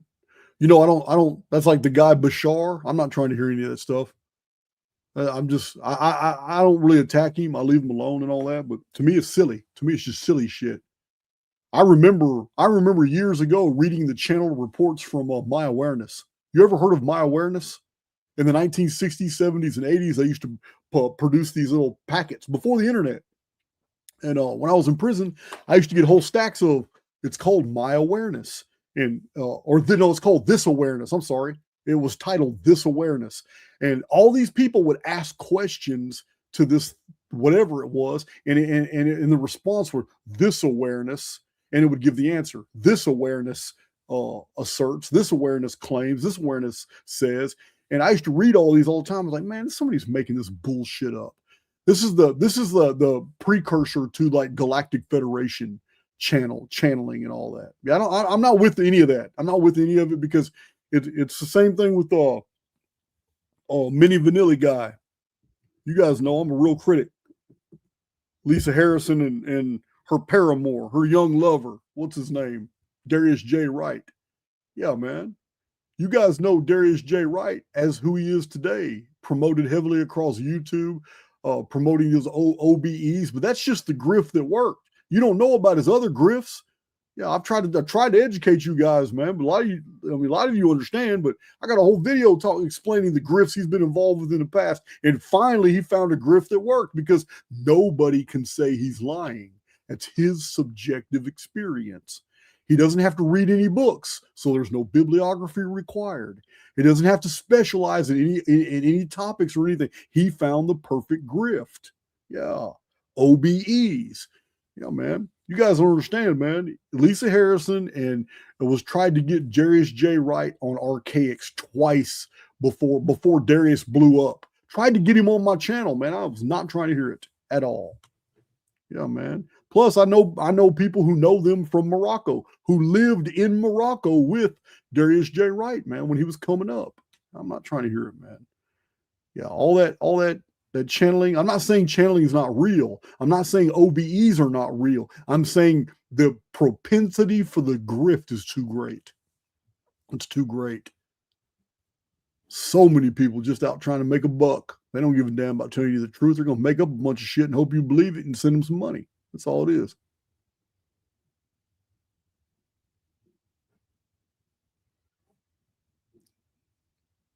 Bradley, you must have missed the memo, my brother. Bradley said, why isn't the next Phoenix's actual start year 2039? It says, why isn't it start year 2039 emphasized more? I don't know, but I've already mentioned it like 3 or 4 times this year alone that the actual Phoenix phenomenon begins in 2039 in the month of May, not in 2040. Yeah, our greatest pieces of evidence for that is 1901, the month of May, till 1902, the month of May. But even more than that, 1764, 138 years before that, massive sky fallout. In 1763 in the month of May. Yeah, it's crazy. I don't know. I mean, what do you want me to say? He says, why isn't the next Phoenix's actual start year 2039 year emphasized more? I have emphasized it 3 or 4 times this year. But yeah, it's really technically 13 years before it begins, not 14. I will make it to Valhalla. Chris wins. Can my family out there advise me to what book to buy, advising me what can't be told on YouTube? I haven't written a book. I haven't written. My Chronicon gets pretty racy,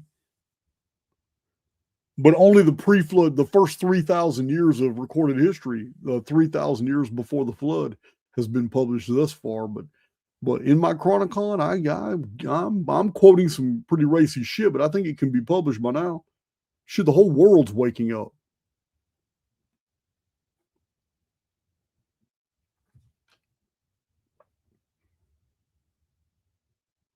But in underground, yeah, underground and cipher, we do talk about things that we won't talk about on YouTube.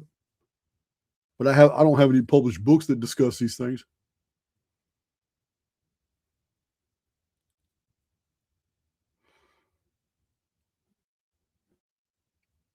Hmm. Let's see here.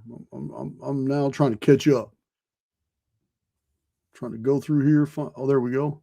Does the Jung-Pauli constant, oh, you're talking about the fine structure constant, 137, have anything to do with the Phoenix? Yes, you must be new here. We've talked about that ad nauseum in the past. Yes. The heartbeat. The fine structure constant is the heartbeat of reality. The reason the reason it is a part of the structuring the Phoenix phenomenon is because it is an indefinite sum over 137 but under 138. And if you're going to have any measurable continuum, it must be segmented somewhere, or it's just a line. But if it is a pattern, it's going to have a break somewhere. So a break that is measurable at 138 is going to have to be a break somewhere after 137 but before 138. The fine structure constant is perfect for the Phoenix phenomenon.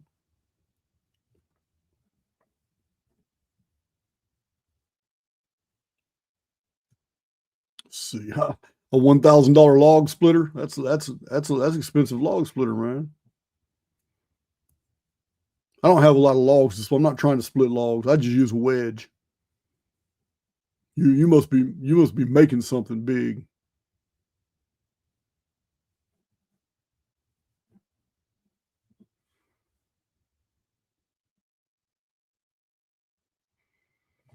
Jason, are near-death experiences from artificial intelligence X? I don't know.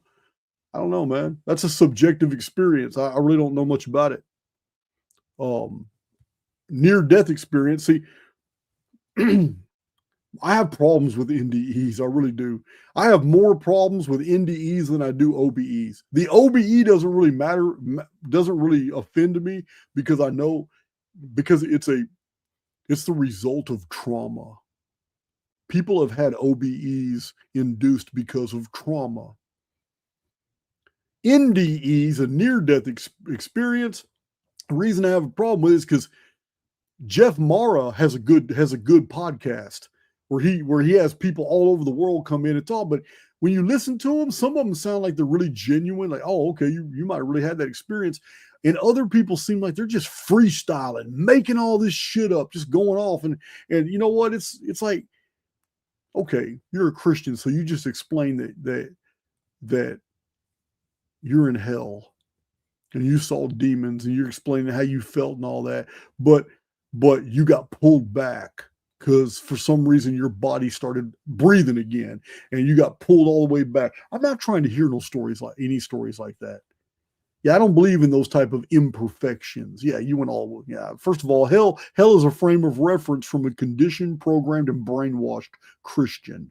There is no way in hell, no pun intended, that the oversoul, which would be eternal, a loving creator, is ever going to conceive of a place of eternal torment simply because you denied him.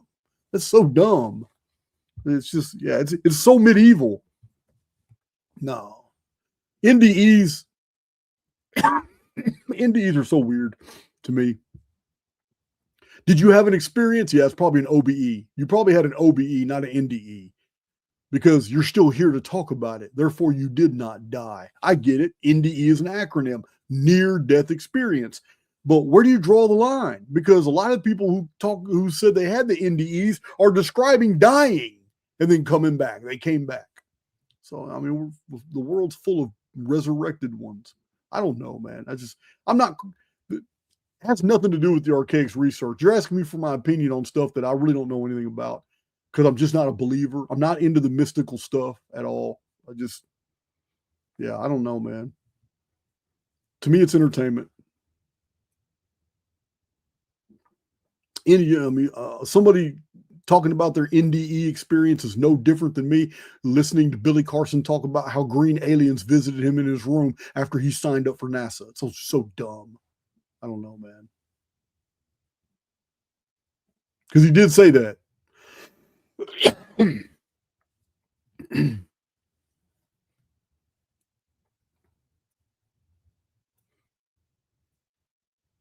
You have the truck ready.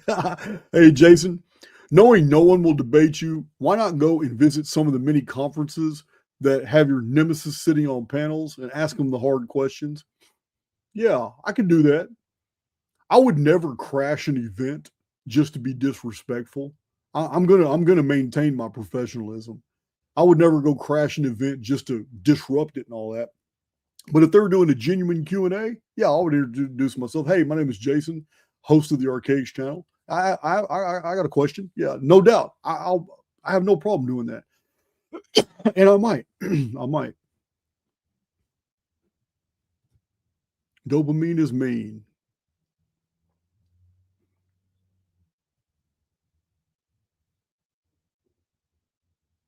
So some of you are. I'm passing the questions up because I specifically asked to be in all capitals because they're easy for me to find. You got me straining trying to find questions when they're not in capitals.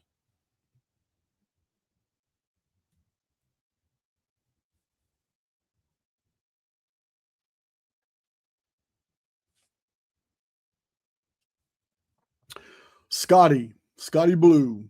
Oh, Scotty Le Blue. Jason, I enjoyed the info on Apollo and Yahweh. Do you think that Apollo is a living entity or something else? I think he's a computer program.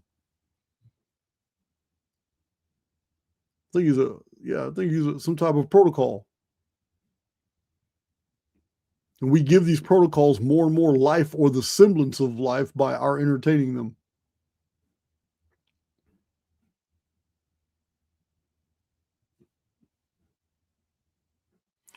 You do not need to read Transurfing. Immortal Within says it all. Yeah, I've already got 2 books on that.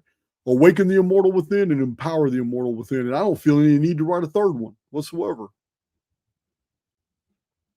As a matter of fact, since I have published Awaken the Immortal Within, and then I had published Empower the Immortal Within, I've adopted a whole new paradigm, which is basically just be the very personality that I want reflected, that I want the construct to reflect back as experiences.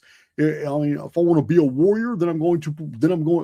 If I want to live the warrior's life, I'm going to be a warrior on a daily basis. I'm going to be that Viking holding down the shield wall. And reality is going to reciprocate. It's going to give me battles. It's going to give me strength. If I want to be that erudite philosopher, then that's who I'm going to live at that time in my life. I'm going to be that stoic, and reality is going to reciprocate. So that's where I'm at now. I'm beyond procedure on all that. Now I'm just going to be what it is that I am. And I know reality is going to construct for me experiences that are commensurate with the personality I am emanating. So that's where I'm at now.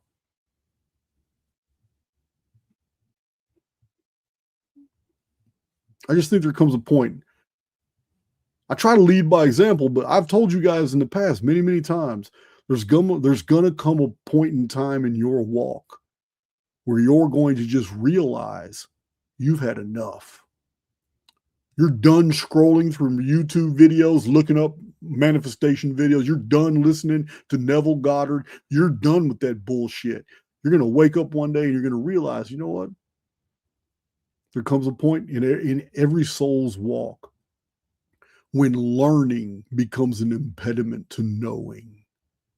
Yeah, the act of trying to acquire more information on a topic will only impede your journey on learning more about it.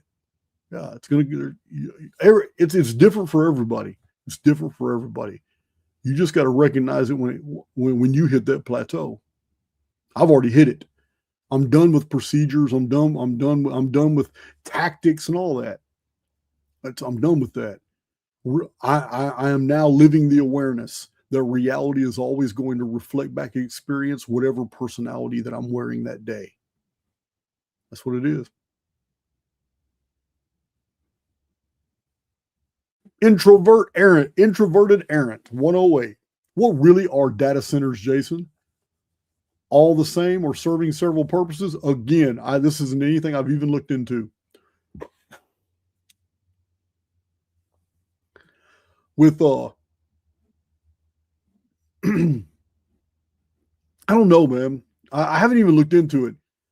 I don't even know if it's true that the data centers take up so much water. Have any data centers ever been built and finished in any of your communities? And what was the what happened? Did the area get irradiated? Was there a lot more electromagnetism going on? Are they calling these facilities data centers, but they're actually FEMA camps? I don't know. I haven't even looked into it, so I don't have an opinion. I don't have an opinion on them.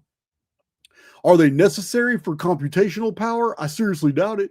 I mean, everything is getting smaller and smaller. And if we're doing computations now in the cloud, what do we need these big old giant buildings for? Oh, what do we need all that? Unless, I mean, I don't know, man. I don't know. Got me curious, though. I may look into it.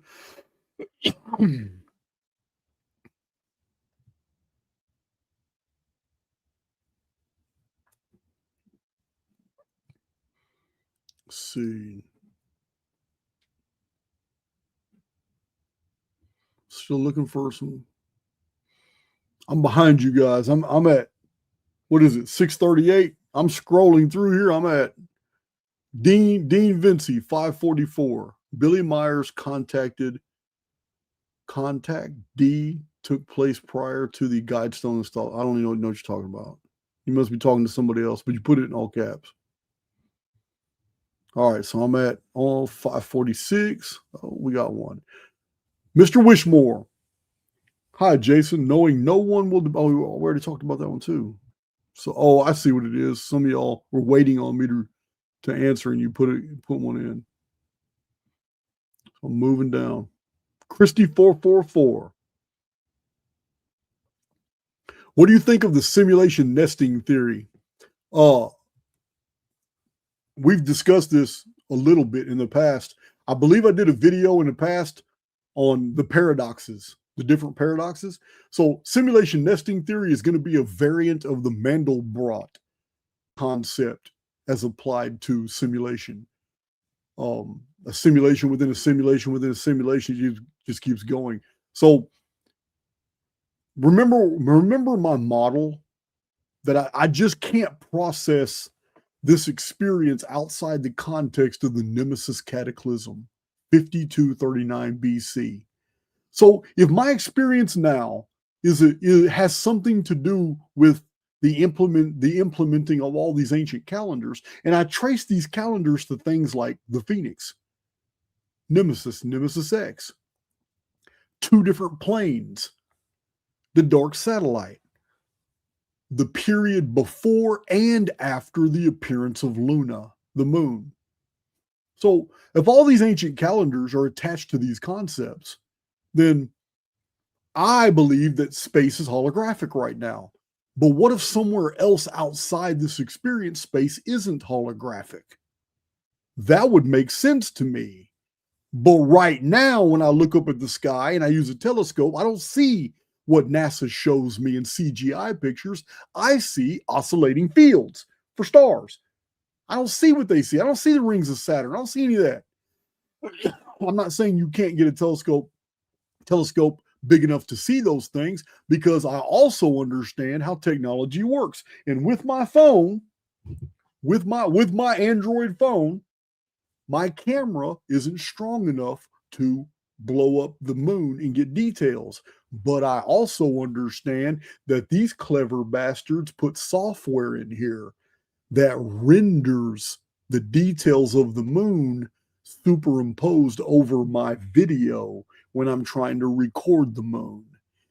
And because the software recognizes I'm filming the moon and blowing it up bigger and bigger and bigger on my screen, it renders those details. Did you know that? All camera phones have it now. They are rendering the moon on your pictures, your moon shots. Well, if that's the case, you have to have security clearances for the 13 or 14 big giant telescopes, observatories all around the world. You can't just walk into one and look at one. You got to go through all kinds of protocols and clearances to be able to look through one of those telescopes and blow stuff up. But who's to say what they're seeing just isn't, it's merely not, it's just rendered. Isn't this what the double split the double slit experiment taught us about reality. What is a telescope? It is a method of observation.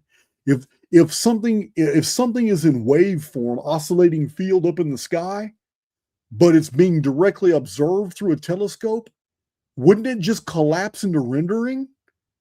So I can't trust anything I see in the sky, especially after reading all four books of Charles Fort, all the different weird shit that's falling out of the sky. If all these things fall out of the sky, like fossils, like turtles frozen in blocks of ice, like insect streams, like carbonaceous material, like boulders that aren't even flaming, like asteroids and meteorites, if so many weird things have fallen out of the sky, then it's not stars and planets up there. There's something else up there. And every time we launch something up there, it looks like it hits a body of water. I don't know. I'm just speculating. But what I'm saying is you asked me about a simulation within a simulation. I had presented this scenario, and I got a lot of kickback too. Some of you guys did not like hearing that, but I had presented the idea that since all of our calendars are attached to cataclysmic events, from what appears to be, if we were to break everything down into a model, it ends up being two planes. And one of them is Nemesis, the collapse of Nemesis, from a study done in 1983, where the government gave two different universities the same data sets, did not let them communicate with each other. They didn't even know about the other one, and they both came. They both went through all the raw data, and they came to the exact same conclusion. And that was our sun has a sister, and the sister is a dark star, and they called it Nemesis. And that it's collapsed. It's a frozen star, and it's very close to us. We can't see it. Well, that creates two planes, not one. Now we have differential ecliptics, which totally explains everything from the historical record of why Nemesis X and Phoenix come out of the northern heavens, cross over the sun, and disappear into the southern heavens. It explains why these objects can't be seen until they're right here. So I propose that, you know what, guys, I would not be surprised to find out that I'm just a body with thousands and thousands of other people on a giant capital ship, plugged in, going through sims, and that every systemic reset that we've documented in the human historical record in Archaix was actually a sim that played out. And then we cleaned the slate because we got the information that we're looking for. And then we started it over, and we carried further into history, and then we reset it again once we got the information we were looking for. And that's what we're doing.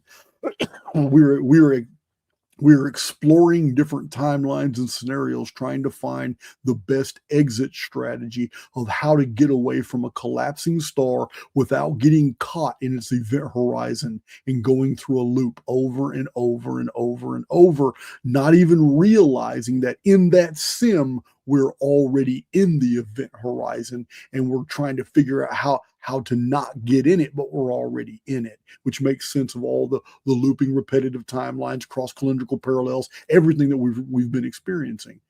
In the materium of the sim, it's a harrowing detail.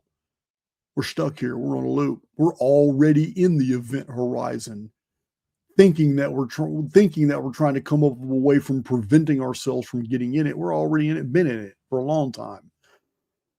But that's just one layer of the simulation, us being on a capital ship. All of us plugged in with some type of headset, and we're all going through this together. But when we die on the capital ship, we think we're free of the experience, and we just appear in another avatar, in another timeline, in another world. And it's a totally different construct. We have graduated the Nemesis construct. I've painted this scenario in the past, just judging by the details, because All these ancient calendrical systems were attached to these concepts.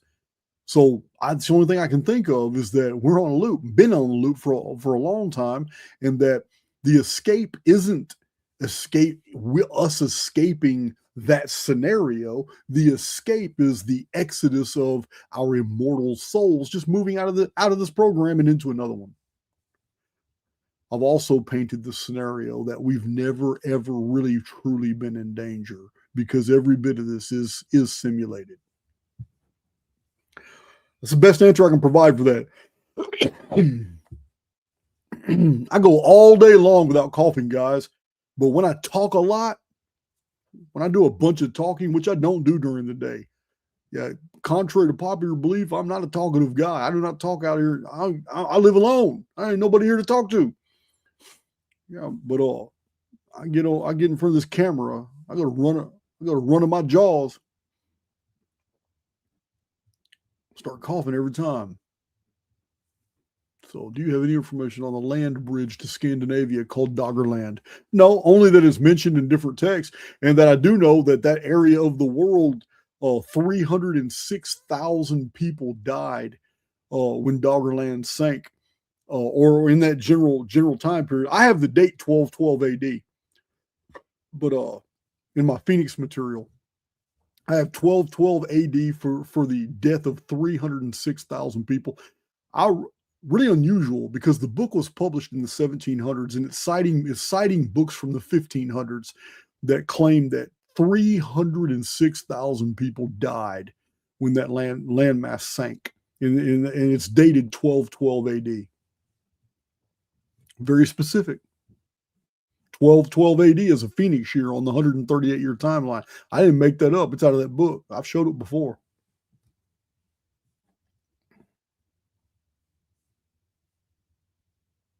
Yesterday, you were talking about our internal dialogue, and I am wondering what you think of people who do not even have an internal dialogues. I'm not one of them. I have an internal dialogue, and I believe you do too, and everybody else listening to me. So you say NPCs don't have internal dialogues, but how would you ever be able to prove that? I don't know. I don't know. I mean, I don't know. NPCs are just programming.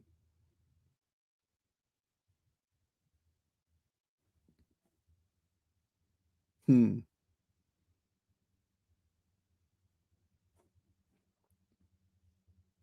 you have a time frame on Satan's little season? Yes, I do, George Blackwell. I'm glad you asked. Never. It never happened. It's a bogus theory. It's complete bullshit. So glad you asked that. We live in a holographic Mandelbrot set. Yep. Yes, we do.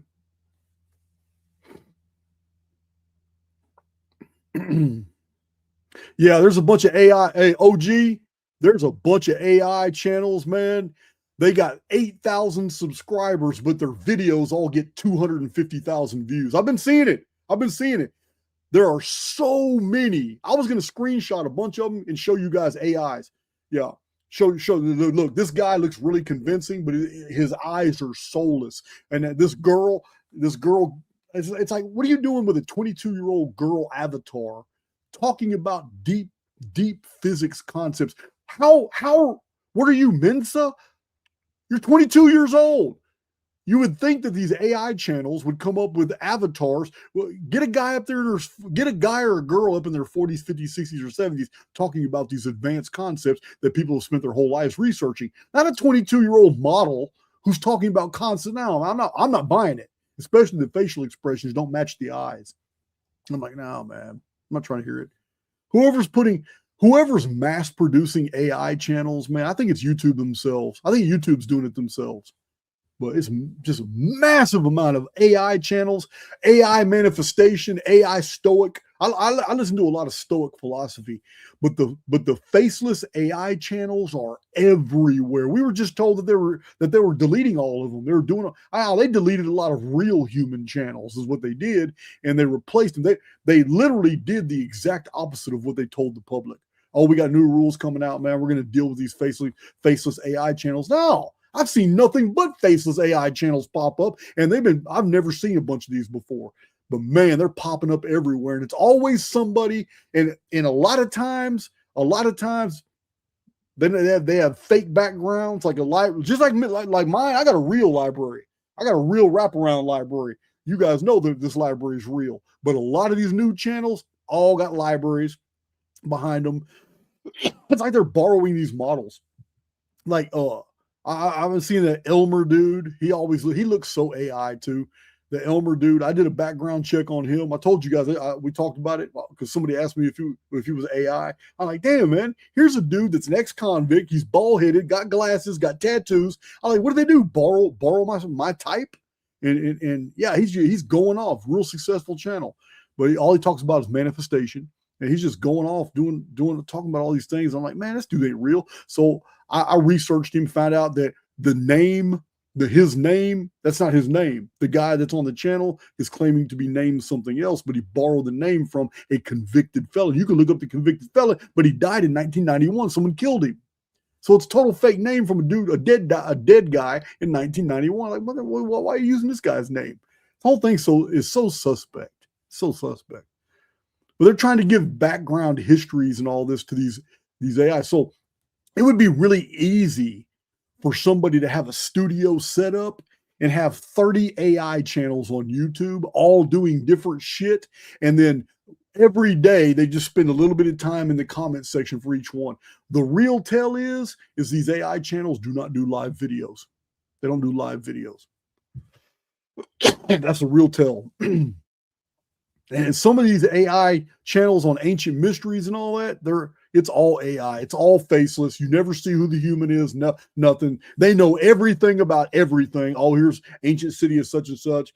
And you have to really watch out for the ones that are talking about Sumerian, Akkadian, ancient Near Eastern texts, Sumerian cuneiform. They're all AI channels now. I mean, they're going off telling this badass story, all AI visuals and everything. You can't trust any of these videos. You don't know if that Sumerian tablet actually says that.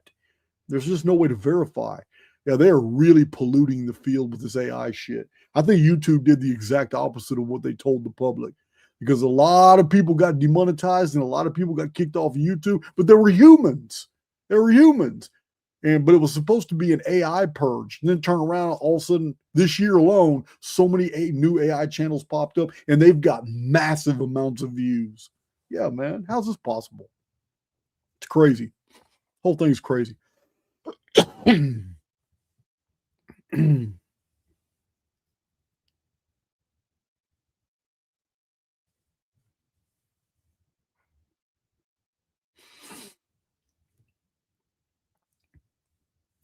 Hey, Jason, do you think errants are to activate and finish the pyramid to shut the simulation down and allow an exodus from the construct? I don't know, man. I would like to go in that direction, but it may not even be errants, man. Errants are just spiritual people. Yeah, I mean, you certainly have think tanks and watchdog groups that are already on top of all this shit and assimilate the data from everybody, from archaics, from scientists, from people in all different fields, and yeah, they run that shit through AI and they can figure out things faster than we can, no doubt.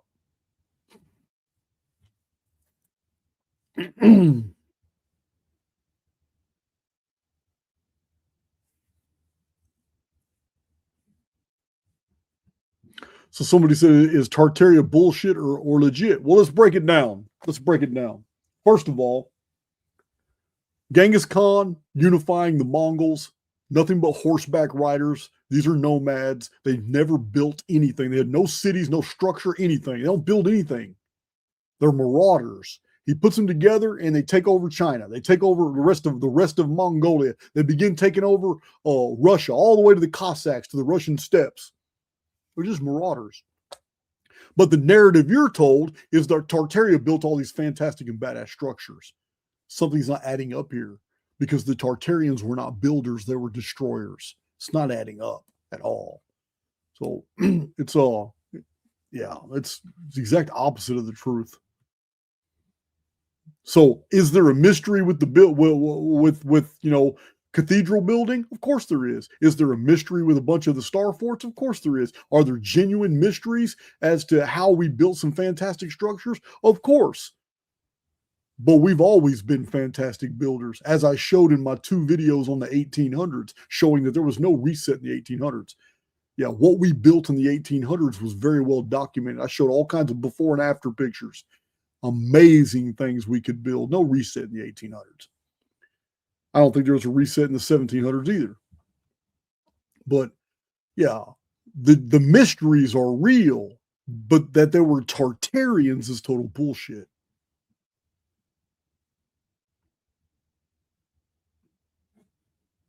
Exact opposite of the truth.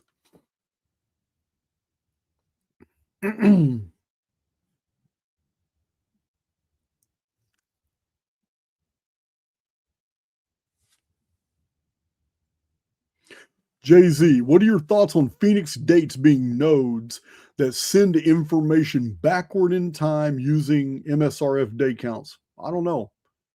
That's kind of a combination of 2 things. One, that the tertiary fields activated on those years would serve as a gate, which I agree with. We've already gone through that concept. A node would be a gate. It would be a transference period, and we're talking about field conversion. So there's definitely a transference of information here. You're asking me if that information could be sent backward in time, and if it has something to do. So it's 3 items. And if it has something to do with MSRF day counts. Well, this isn't cipher, so I don't want to talk about the MSRF here. That's a cipher conversation. But a genuine I don't know. It's the third part, Jay-Z, that gets me. I'm in agreement that the tertiary fields created by Phoenix events can be nodal in structure. I absolutely, I'm on board, because we're just talking about 2 fields overlaying each other. So there is a collision. There is a collision, 2 different mathematical structures, and yes, information can be sent back and forth. We've already seen that, forward and backward in time. But the specific numbers of the MSRF, I don't know. I don't know.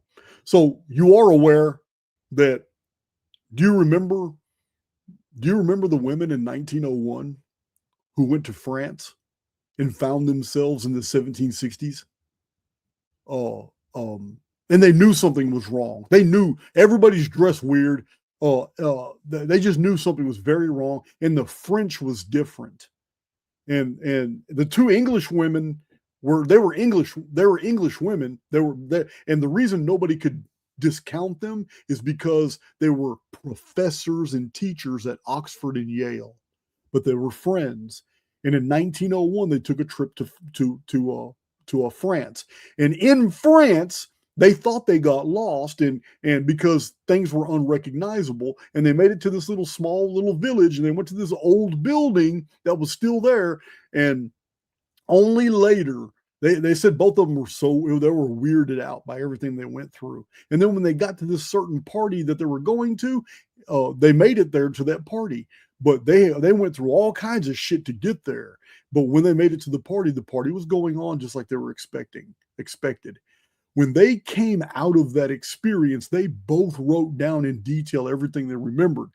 They put their memories together in England, and they went back to France years later, and none of that stuff was there. That forest wasn't there, the cottages, all the landmarks that they had seen. Like, man, so they had done some homework, and they had found out from locals when certain buildings and landmarks were there, and even the building that they had passed to get to their party in the forest. And they realized, holy shit, we were in this forest right before Marie Antoinette got beheaded. And they even passed some of her guardsmen. The green, the weird hats and the green uniforms, those were specific to that time period and that queen who was beheaded. So, but that's a Phoenix. That's what happened in 1901. From 1901 to 1902 is a tertiary field. And this is what we've documented in our case. During tertiary fields, we have this weird future past phenomena. We also have mass human vanishings. We also have a lot of volcanic activity, red dust fallout, earthquakes, subsidence, tsunamis, all kinds of stuff. And I've often theorized that natural disasters merely cover up what's really going on during the tertiary field event. So yeah, there's definitely an exchange of information.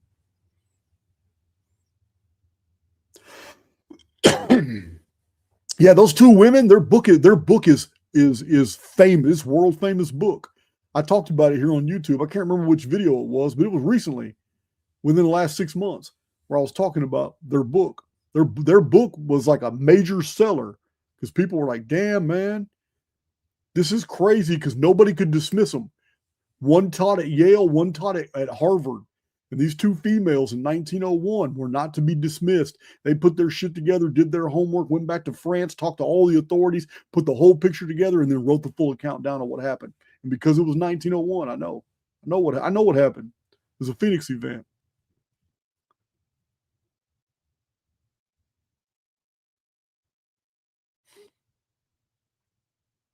It's always somebody. It's always somebody. Dustin Paylett asked, in your personal worldview, how do you associate a beneficial oversoul with the harm done to children? What does it mean to be a soul while also being those children, particularly the ones that die? Well, since the inception of the world, innocents die all the time. It's it's not. I mean, you can't blame me. You can't blame Jason for one of Jason's kinfolk who happens to be young to die. I'm miles away. Why would you blame the oversoul for the death of an innocent inside the construct? Because if that was causal, if there was a causal connection between the two, then everybody would be immortal. There would be no death at all. You can't have a realistic experience in an environment where you are challenged to grow and mature through adversity if you're going to blame the oversoul for everything negative that happens inside the experience. Yeah, there's no way in hell there would be no room for growth.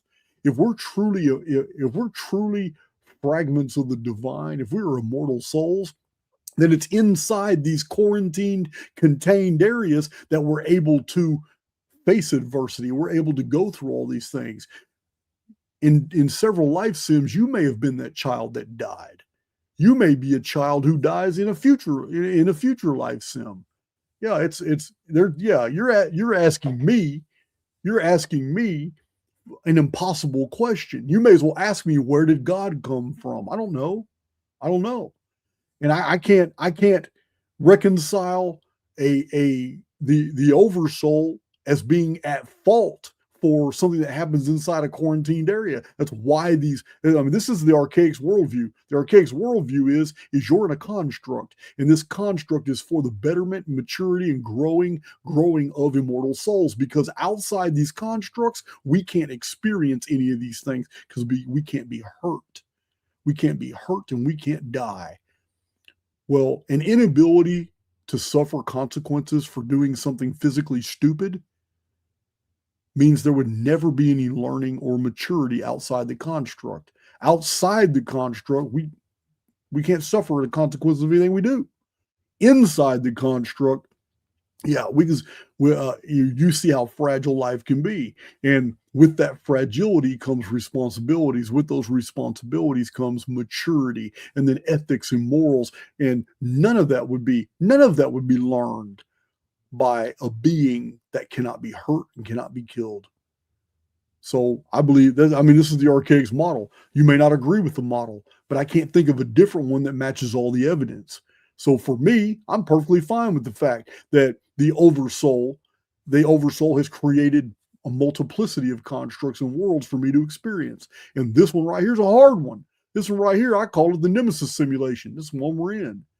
But I'm not going to sit here and blame God because somebody inside the construct died. Yeah, you don't even know who that individual, as a child that dies, you don't even know who that individual was on their last life sim. You don't know any of that. So there's no way. Yeah, I can't even answer that. I can't even answer it. But I can say that my inability to answer that in no way affects my belief whatsoever that I am independent of the oversoul inside the construct, and yet also still moored to source. And then it doesn't yeah, there's no lack of faith on my part simply because I can't explain or understand the complexity of the question you ask, because it is complex. But it's like a first principle question. I can't answer first principle questions. Yeah. I have faith that there's an oversoul, but other than that, I don't know anything about her or him. I just know that there is no way that I could exist without having been made.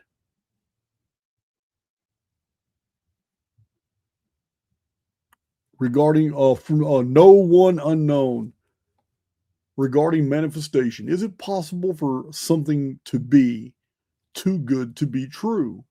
Of course. You've lived your whole life thinking. You couldn't have asked me that question had you not have already lived most of your life thinking everything was too good to be true. That's why that question came from you. And I'm telling you now, you can reverse that. We are our own worst enemies. Absolutely. And I mean, if you want to just skip all the manifestation bullshit and you want to skip all the procedures and all that, then do what I do. Just do what I do. Expect the construct to reflect back as experiences the very personality you assume to be. That's right. Whatever you assume that you are, the construct is going to treat you accordingly. Yeah, man. There's all kinds of different act as if you are, and you will be. All these little there's so many little maxims that basically say the same thing. Oh man, what's your favorite book? That's not a good one for me. Influential book, because see, that's not a good question for me, because a better question for me is, Jason, what are your favorite books? Pick one for each genre. You can't ask me for my favorite book. I don't have an answer. You ask me what my favorite books are according to genre, I can more better answer something like that. Like, but still hard. I've read so many. I like so many books. That's hard. That's a hard one. Yeah, we can talk about authors. I do like Ishak Bentov and P.D. Ouspensky. Yeah, I even like some Young. Young's okay, but I love Thomas Troward, 1902. But there's just so many. I can't. Baltazar Gracian, I love his writing style. It's badass. There's just so many, man.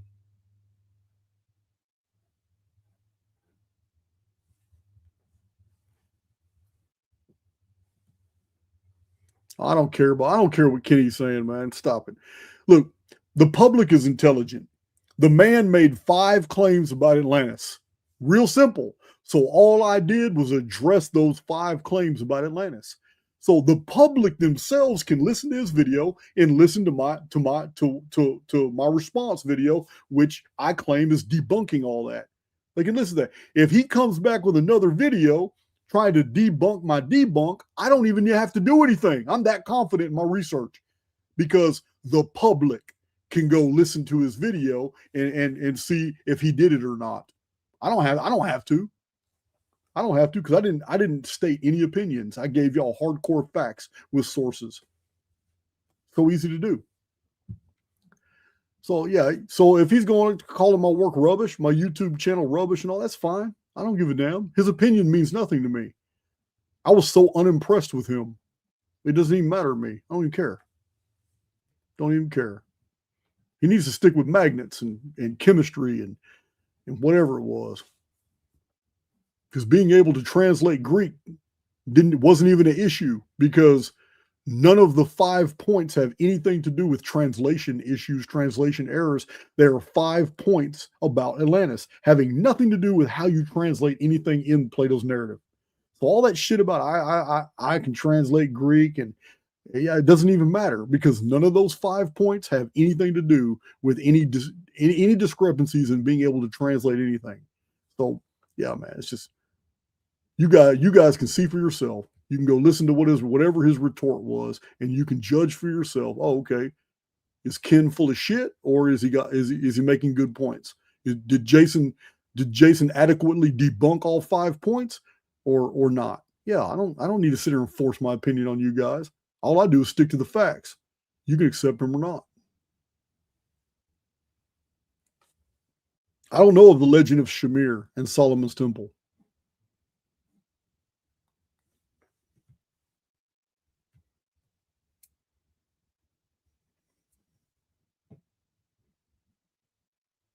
John Mustang, it says, are other impressive sculptures and structures in Egypt also made by the Great Pyramid builders, or are they post flood? Great Pyramid was built 2800 BC, so from 2905 to 2815 BC, 90 years, 1080 months. Great Pyramid construction.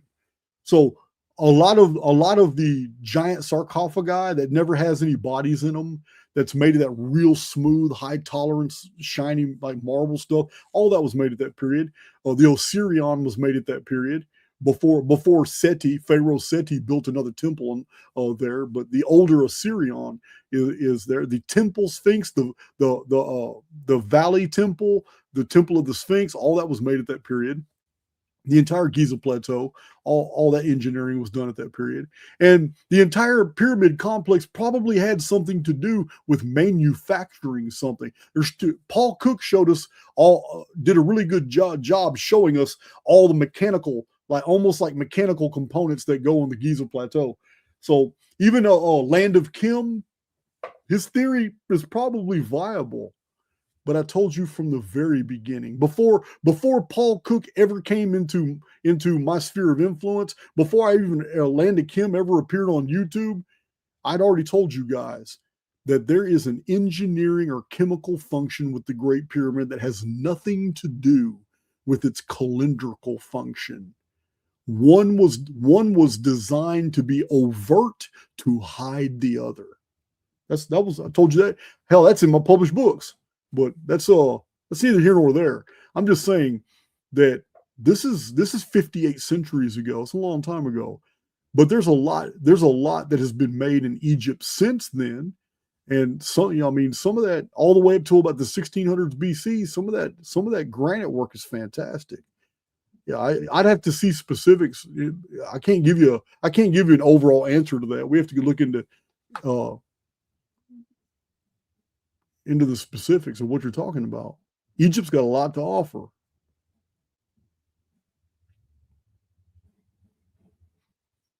But yeah, the entire Giza plateau was made. It was made under different conditions than we have today. No, I haven't analyzed the Red Pyramid. I mean, I read a lot about it, but I haven't seen anything special about it.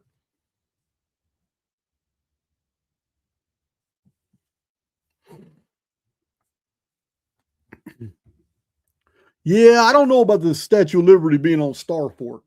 Statue of Liberty is a star-shaped walls, but the Starforts had angles. They had walls that went down in angles to keep those horses from being able to horse charges from coming up and to deflect cannonballs and all that. But the Statue of Liberty isn't the Statue of Liberty. What looks like a star, the walls are actually perpendicular to the ground. They're straight up and down, unlike the Starforts, which were inclined. It does look like it from the air, but from the ground, it's a straight wall.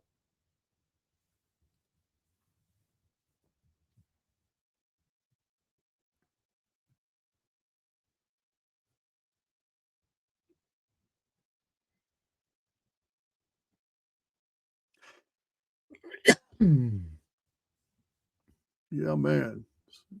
There's San Diego meetup tickets. All right, there they are.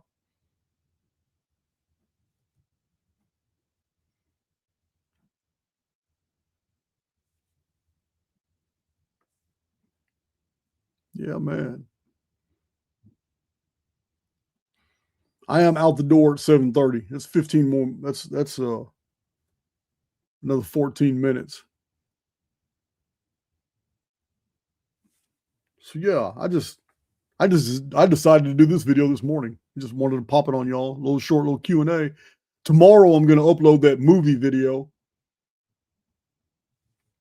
Especially you guys with kids or teenagers. This is it'll be a good video. Damn good sharing video. Let's keep by the city past from a storm by. Bethany Jane, does the body keep the score? For example, past trauma is stored in the body if not dealt with causes, disease, lower vibration. Listen, it doesn't matter what's stored in the body. It doesn't matter. I don't even believe that there's anything that can afflict the human body that can survive ketosis. I've seen it. I've already seen it. I've seen it in my life. This isn't secondhand information. I've watched guys go on 3, 4, and 5 day fasts in prison, drinking nothing but water and coffee, and heal themselves from diseases that are incurable. I watched this. I've talked about it on YouTube. I watched one guy do it, and he stunk to high heaven when all that stuff came out of his body through his pores. Yeah, it stank to high heaven, but man, he shocked the doctors. Absolutely healed. Yeah, it's yeah, and so like the disease and all that, it's just going to be information. So yeah, your avatar is also information. It's your avatar belongs to the construct. Your soul belongs to source. It's your soul is more to source, but you're borrowing a garment, which is a piece of the programming of the construct. That's what your body is. So I believe that your body can be reset. I believe that if there's anything wrong with the programming of the avatar, it can be reset and purged. There can be a clear cache, and the cache being whatever's wrong, whatever programming got in there wrong. I don't care what you call it. I don't call it if you a type of cancer, if you call it tuberculosis, if you call it herpes. I don't give a damn what you call it. It's just programming. And the only difference between one programming and another is the sequencing of the numbers. It's it. When you regard everything as programming and that your body is a type of an interface between hardware and software, then there should be different ways you can clear cache. And one of those is fasting. You hit that 3rd, 4th, and 5th day and you're deep in ketosis, it's done. Whatever the body is going to eat, whatever it's going to feed on, whatever doesn't belong. First, it feeds on fats. But if it finds something else in there, like cancers and stuff, on fasting, it's going to eat them. It's going to eat them completely away. That's what the body does. The body will always rid itself of anything that does not belong.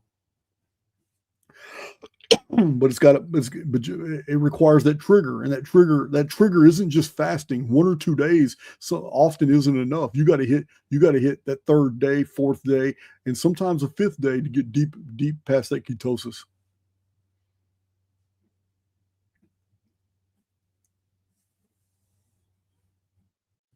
Yeah, man.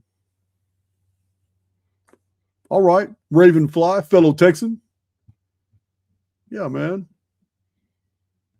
But let's see. Oh my gosh, it's so hard. Harder than lifting weights. Thank you, Grand. Thank you for being a member. Let's see. I am teaching a college course, Archaix University. 65 courses and a whole bunch of free stuff in Archaix University. That's a college course. Shit. You'll learn more in Archaix Academy than you will in any college in the world concerning history. I promise you that. Archaix Academy is where it's at. If you want to learn the true history of the world.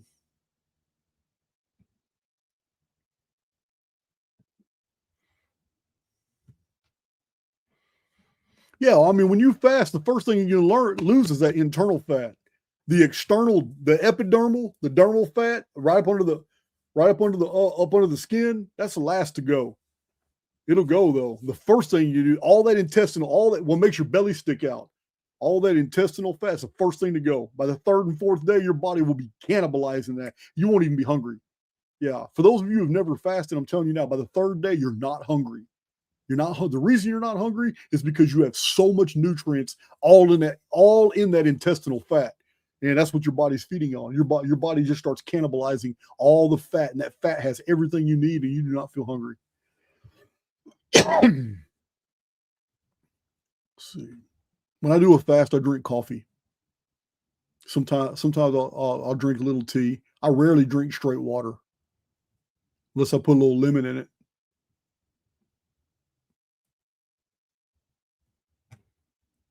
Yeah, man. All right, guys. I got to get out that door here in about 8 minutes. I'm going to hit this outro. I just want to spend some time with you this evening. And tomorrow, be on the lookout. But tomorrow, I will drop that video. We're going to go live again Friday. I go live every Friday. And for those of you in Cypher, I will see you tomorrow. We'll do a Cypher live around 4 or 5 o'clock. And remember, if you're trying to join Cypher, you're running out of time. You're running out of time. You have to email me, Archaix138, my email, to ask about that. Yeah, man. So, what are we talking about? You know what? I'm going to leave all the shills alone. I'm going to leave them alone. Play something a little bit upbeat. Love you guys.